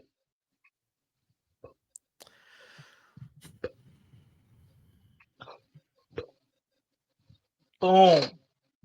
Nah, don't boom me. Don't boom me. Don't boom me. I'm just saying. That's This is not. I love Shedeur and I love Cam Ward, but it's really not that strong of a draft class. And I think that if you got Arch Manning, it'll put your organization in a great position. Kory, you've been watching too much Fox News, bro. I'll just leave it at that. Oh, you think I've been watching too much? You think I've been watching too much MAGA TV? That's a real alt-right take if I've ever seen it. That's insane. Hey, wait a second. Tell me, if they did do that whole trade that scenario, they could. Everybody's been saying they're gonna have to draft. The Giants gonna have to draft either one of those quarterbacks, right? And break a tradition. Break a long tradition. With my idea, you don't even got to worry about that tradition being broken. Yeah, I'm sure. I'm not gonna. Actually, I'm gonna stay away. I think I've pissed too many people. I've pissed too many different types of people off already doing this show. So I think I'll chill on the old traditional Giants. I'll chill on that demographic. We the people know what we saying though. Another interesting debate, bro. It's funny. I'm seeing shows like, and I know you'll appreciate this, and you know I love Josh Allen, but I'm seeing shows that after a really incredible performance versus the previous best team in football in the Lions, Josh Allen dominant performance, put up a lot of points. And I'm watching shows like hot take shows like Get Up, First Take, just throwing flowers at this feet like, oh, he stamped himself as MVP with this performance. And I thought about it. I'm like, yeah, listen, he's 11-3. He beat Patrick Mahomes at home. He had that great play to seal it. And I'm thinking about it in my head. I'm like, yeah, that makes sense. That's not a terrible thing to say. Let me go look at the stats though, versus him and the other very worthy MVP candidate and Lamar Jackson. Mm-hmm. And Kory, what's pictured on the screen is what I found. Mm-hmm. Now, mind you, Lamar's pass defense this year can't stop a cold. Okay. Lamar has to put up like 30 points to have a chance at winning a game. And if he does and the game's still close, his Hall of Fame kickers had real problems. That is right. While Josh Allen is 11-3 and Lamar Jackson is 9-5, even though I don't believe quarterback wins, or excuse me, I don't believe that wins are a quarterback stat. Mm-hmm. Kory, look at and I'll break it down for the podcast audience. Like Lamar Jackson leads in, Josh Allen leads in better record, right? Mm-hmm. Lamar Jackson leads, as you can see on the screen, in completion percentage, pass yards per attempt, pass yards per game, touchdown passes, 34-25, fewer interceptions, 3-5, quarterback rating, rush attempts, rush yards per attempt. Josh Allen does lead in touchdowns, 11 touchdowns to 3 touchdowns rushing. but Lamar Jackson leads in every major passing category. And because his kicker's fallen off a cliff and he has a bottom 5 pass defense in the NFL, Josh Allen his claim to MVP on Sunday. Okay. No, this is that lamestream media you be talking about. Okay, I'm not gonna stay on this topic too long because I know we gotta get to the Boing Boing of the day. Absolutely. But I'm gonna keep it a stack with you. Josh Allen is the MVP, right? As it currently stands, he's the MVP. Why do you say that? Because I felt as though Lamar Jackson, before this Giants game, the prior 3 games, before those prior 3 games, he was leading. I thought everybody, the majority would say him and Derrick Henry are leading the charge of who's going to be MVP of the league, right? Well, Saquon was in there too. Yeah, but then those 3 games really made us look at Lamar different in the fact that it's just like, he's not playing up to his usual spectacular form, and it's just like, you know what, this might not be the year for him. He just doesn't look like Lamar. Now he's coming along. I feel like he's coming back to form now. That if that Giants game was any indication of how he's going to play out the rest of the season, most definitely he could get back into the race. But as it stands right now, Josh Allen has just been playing phenomenal ball, and that's why I would give him. If I had a vote, I would give it to Josh Allen. And the thing is, I don't think Lamar cares because he's already won 2 of them. I think the only thing that he's worried about and he wants is the big trophy. Y'all can have MVP. I mean, obviously, yeah. That's the one thing he's missing. He won the Super Bowl. Well, he can win both. I'm just saying that. That's a fair point you bring up. I still think Lamar Jackson, okay, if he's not the front runner, fine. If you think Josh Allen is the MVP, fine. But for people to just go on these hot take shows and say, yeah, Josh Allen stamped it. I'm like, stamped it. Look at the stats. Look at the fact that Lamar Jackson has had kicking problems on his team, defensive problems on his team. And by the way, if he beats the AFC North leading Steelers this weekend, he's right back in it. If you think he's out of it. If he beat the Steelers, yeah, he got some, the South. Then the Baltimore gonna have something to say about that. Yeah, but that's all I'm saying. As if he wins that game. I was just doing something stupid. Well, the game is in Baltimore. You know what I mean? The Steelers got them earlier in the year, but I think Lamar Jackson got something special for them this week. I think the Steelers, they are not who some people thought they were. True. You know what I mean? So we'll see what happens this weekend. A lot of interesting games coming up this weekend. They start. Shout out White Cam Newton, baby Josh Allen. I love both these guys, by the way. Anybody that knows me knows I love Josh Allen. Just chill with the stamped talk. Because I thought Lamar Jackson stamped it. If we're talking stamped, what happened to Lamar Jackson stamping it in week 8? And then what they did to Detroit was crazy. Yeah, Detroit crazy work. Well, I mean, Detroit is missing like I don't know how many starters on defense. And even though they lost against the Rams, they had a shootout. It wasn't like they got blown out. They had a shootout. Right. Hey man, Detroit's dealing with a lot of injuries, so we'll see how they bounce back this weekend. Interesting game tomorrow night. Broncos at Chargers on Thursday Night Football, but I will be doing my Recess Bell on air show. Kory, we have an extra seat, bro. Pull up. We got an open. We got an open seat on the radio tomorrow night. Y'all finally inviting the boy. Listen, man, you are no. You know what it is, Kory. Your workload pause for the Recess Bell is so much that we think we got to give you a break on Thursday night. That's all it is. And I respect that. So. Yeah, we don't want to overwork nobody. Pause. So I'm chilling on Thursday. Or what we doing? Hey man, you pull up if you got the energy to. We're gonna get into a lot of what's going on in the pop culture realm as we always do. The Recess Bell on air, 9 p.m., 90.3 FM. Check it out. WHPC. Yes, sir. All right, so I don't know when the next show is gonna be. I don't know. Again, I'm talking about overworking people. I don't know if I want to do another one this week. We'll see. But there's a lot that I didn't get to, like the Yankees. Kory, your Yankees getting Cody Bellinger. Yeah, shout out. I mean, I like the move. I did want to get more in depth with Bill Belichick going to UNC as well, but It's very reminiscent of getting Amari Stoudemire when you couldn't land LeBron back.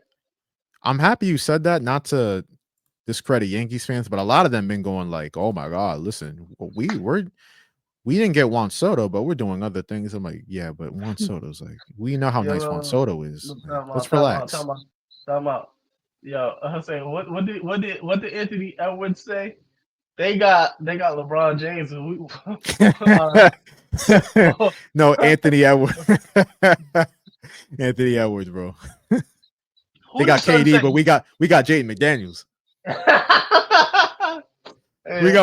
They got Juan Soto, but we got Cody Bellinger. Exactly. That's good. That's good. Our chain not fake, bro. Our chain not fake. But man, listen.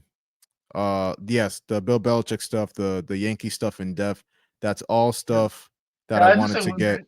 Yeah, go ahead, bro. Feel free.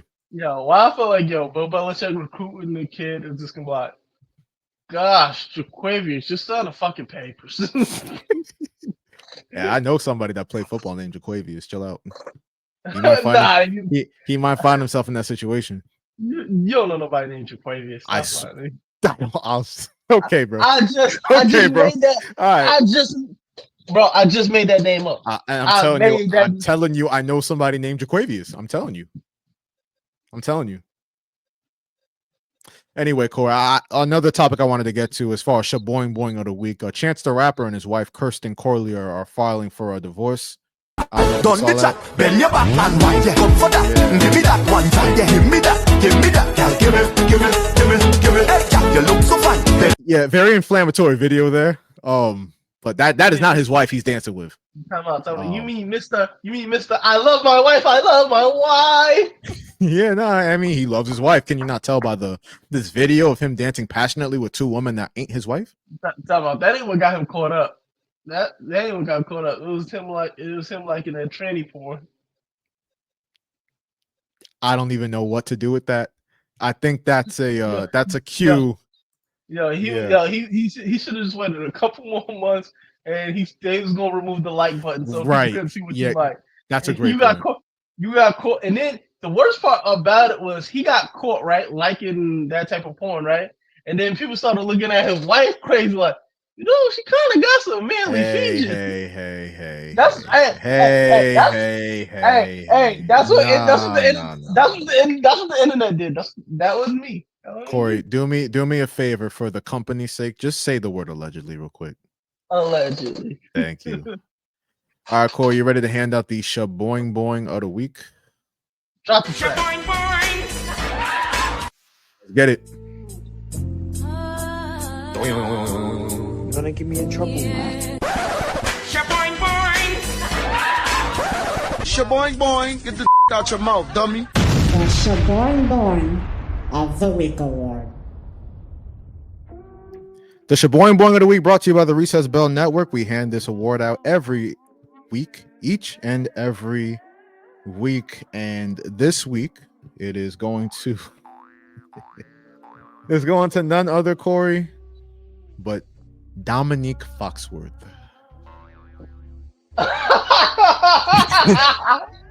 It's going to Dominique Foxworth, former Pro Bowler in the NFL, who is a media personality on ESPN and other networks. So, Kory, Jalen Hurts. We know the whole drama with the Philadelphia Eagles. Jalen Hurts, AJ Brown. The passing game was really struggling, even though the Eagles kept winning. But AJ Brown and Devontae Smith were like, "Yo, let's get this passing game together." And that was the major story going into their game versus the Pittsburgh Steelers, the aforementioned Pittsburgh Steelers this weekend. Cleaned them up, got it done. And Jalen Hurts hopped up there on the podium while all the Philadelphia media was going crazy about, Jalen Hurts and AJ Brown, what's going on? Jalen Hurts said, So that's what y'all want to see, huh? Now, I saw a lot of people commenting on his diamonds dancing on that chain, which is, it's impressive, bro. It's impressive. But I saw Jalen Hurts, as he typically does, get a lot of female attention. You know how they get like, oh, who's that? Who's that with the diamonds dancing and da. So with all that being said, I guess Dominique Foxworth, what I took from his comments on Get Up earlier in the week was that he caught wind of all those comments and went on ESPN and said this. Jalen Hurts is benefiting from pretty privilege. Because he got up on that the press conference after the game, and he acted like he was Josh Allen. Look at this man with his cane goal, looking like Nino Brown. New Jack City, baby. I'm my brother's keeper. Yes, I am. We're all with $3,000 million trillion worth of diamonds on his neck, and he acted like he just went for 400 yards for 3 weeks in a row. Man, you had one good week passing, and everyone forgets it when he started batting his eyes at you. I could see Graziano in the meeting got all uncomfortable. Was like, oh, I think he's the best quarterback in the league. Yeah, no. How do you do? Jalen Hurts is benefiting from pretty privilege. So Kory, the comments, those comments by themselves. Is that not Boing of the Week award worthy? Just that by itself? A little bit, but I know. Can I ask you a question? Yeah, go ahead. Do you have the other video? Josh. Hold on a second. Talk about. So the preface is this other video. I seen somebody with the perfect comment. Somebody on Twitter said, "Damn, the way Dominique Foxworth hated. It sounded like somebody took his bitch." Yo, yes, I saw that same comment, and you know how Kory, you know how Philly fans get. So naturally, they did some investigating and they did some digging, and the stuff that they found, I couldn't even make up. This is Dominique Foxworth and his wife discussing Jalen Hurts. Let's just roll this. I don't care if anyone else in the world thinks I look nice. My daughters, they're so sweet. Wow. They tell me, like, you look nice. I mean, I want to think I look nice. If Jalen Hurts happened to see me, he thought I looked nice. I was wondering, we should put a clock on how long it takes to you. Like, because I'd be like, look at him thinking an old woman looks nice. You know what's interesting about Jalen Hurts? Okay, obviously, I'm not saying he looks old. Before I continue, do you hear the excitement in her voice when the subject of Jalen Hurts comes up? I'm like, yo, that nigga, Jalen Hurts is married. On game, bro. It's crazy. Oh, these women don't care. Dominique Foxworth is wife. Continues. Old, like in a bad way, but he looks mature. He does. He is mature. He is, but most importantly, he looks it. From a football standpoint, that's one of the things. I don't most care positive about that things standpoint. About. Well, I think that those are connected. You can't be a mature football player and not be a mature human. And it seems like a lot of decisions he made with the people he surrounds him with are a reflection of him being more mature than most people. You want me to wrap it up so you can talk about how handsome he is? Wrap it up so I can talk about the fact that he looks mature, which makes me feel like when I see quite honestly, you feel less like a disgusting person. Sanders and Shiloh Sanders, they're very handsome too, but they look like babies. So I can't look at them and be like, ooh, they're handsome. I can look at Jalen Hurts even though he's a baby too. He's not a baby like them. He's not a baby like them. He's like 26, 27. Okay, and I'm 39. Yeah. But yes, if that 26, 27, however old he is, want to think I look nice. But the person I care most about me thinking I look nice is my husband right here. You look nice. Oh, finally, you saved it at the end. You finally saved it at the end. She pulled a real veteran move by saying, "Oh, but the only man I want to look nice for, or the only man that I want to hear that compliment from, is my loving and dear husband in front of me." Brother, I just want to I don't know Dominique Foxworth like that, but I just want to let you know, brother, if your wife had a shot at Jalen Hurts, she's leaving you, cuz. She's leaving you. Kory, to reinforce that point, we have more video. No! Yes, no! Not Jigga, man! We have, unfortunately for Dominique Foxworth, we have more incriminating video. It can't be worse, right? You would think. Oh, no. I saw that. That was really good. And Jalen Hurts threw it. The tush push fumble? Or whose tush was being pushed? Jalen's only tush. Yo. No, hold on. No. Let me run this back and play from the start. I gotta go Booker T. Oh, hell no. Let me run this back and play this from the favorite start. part of the game. One-handed catch by A.J. Brown. Yeah, I saw that. That was really good. And Jalen Hurts threw it. The tush push fumble? Or whose tush was being pushed? Jalen's only tush. Oh, man. No. Let's continue, though. I was sure me. Never wanted to be a football player more than now. I'm Give joking. it a shot. He That's was here. the only tush that I want to push. He was here. Oh no. And I get to squeeze it. I'm. You see, she's pulling out them veteran moves because every time she says something inflammatory, she always circles it back to, oh, but this man is the only one that I want to be pushing my tush. Yo, Dominique Foxworth, I don't blame you forever if you hate on Jalen. Yo, hate on him, like yo, he had an okay game. He had a horrible game. He had a great game. He had an all right game. Yo, he Fine with setting this precedent. Go ahead. You want me to go play football? No, go push Jalen Hurts' tush. Oh no, he just wants that so that he can go push someone else's tush. No. I would never. Right into his body. Fidelity is what I stand for. Yo, Josh, every hotel has that seat, brother. Every hotel has that seat, brother. I mean, he gave her the go ahead. Go ahead and push. Go ahead and do the push with Jalen Hurts if you want to. Talk about, and people was getting on Travis Hunter. This is a grown man talking like this. This is crazy. See, Kory, I knew that walking in here, you thought I was gonna give the Boing of the week to Travis Hunter, but nah. This is a grown man. This is. I feel disgusted. Yo. So when she hit that little giddy, like, I was like, "This brother, you lost him. you The lost tush him." fumble, or whose tush was being pushed? Jalen's only tush. Yeah, I just want to let you know. When she got her little rolls or her little lightsaber, she not thinking about you, nigga. Oh man, Kory twisting the knife. Yo, when she go to sleep and she have dreams, it's not about you, nigga. Yo, it's not even just that sound that she made. Look at the smile, like she's glowing thinking about Jalen Hurts, bro. Look at that smile on her face. Yeah, I ain't go for it. If I was Dominique Foxworth, I'd turn into the biggest hater. I'd be the biggest hater. I hate the way that you walk, the way that you talk. I hate the way that you I'm dress. like I hate the this. way I'm that your like this. diamonds I'm like- dance in them press I'd be conferences. like, I'd be like, guess what? Yo, you know who he? I'd be like, you know who Jalen Hurts not? He not Lamar. He not Josh Allen. yeah. I go as far as to say, yo, bro. Y'all know Dak Prescott kind of really better than him statistically. Like Dak Prescott. Yeah, we really thinking about it. Dak really a better quarterback than Jalen Hurts. That's how deep your hating would go. I would go, yo, nah, that ain't how bad my hating would. Yo, my hating would go be like this. On the real, you know Sam Darnold better than Sam Darnold better.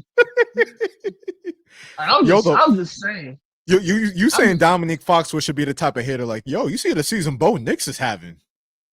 Hey. Exactly. Hey. Exactly. And like, yo, I'll be like this, yo, why they can't get, yo, I'll be like this, I'm like, why they can't get Saquon Barkley the ball at the goal line? That's crazy. You know, somebody's just stealing those touchdowns. Oh man, yo. Nah, listen. Very well. There's some Boings of the week, Kory. There's some Boings of the week I hand out, and I'm like, I look back in hindsight, and I'm like, did they really deserve it though? But this one was a slam dunk. Time out. I just need Dominique Foxworth to drop this on his IG story. That scene from off of New Jack City where he said, where Nino Brown was like, I never liked your pretty light-skinned ass anyway. See, Kory, he could have said all of that when he got on Get Up this week, but instead he went on live TV and said Jalen Hurts is he has pretty privilege. I don't know. Sound like a cuck to me. Boing, get the out your mouth, dummy. Yes, the Boing of the week for the week of December 18th, 2024. It goes to Dominique Foxworth, bro. And that's going to do it. Like I said, this episode, we expose a lot of echo chambers. You know what I mean? And it seems like Dominique Foxworth was just in the echo chamber of hearing about how fine Jalen Hurts is, pause, all day, every day. That's his personal echo chamber. I know when he get mad, he be like, just go live with Jalen Hurts then.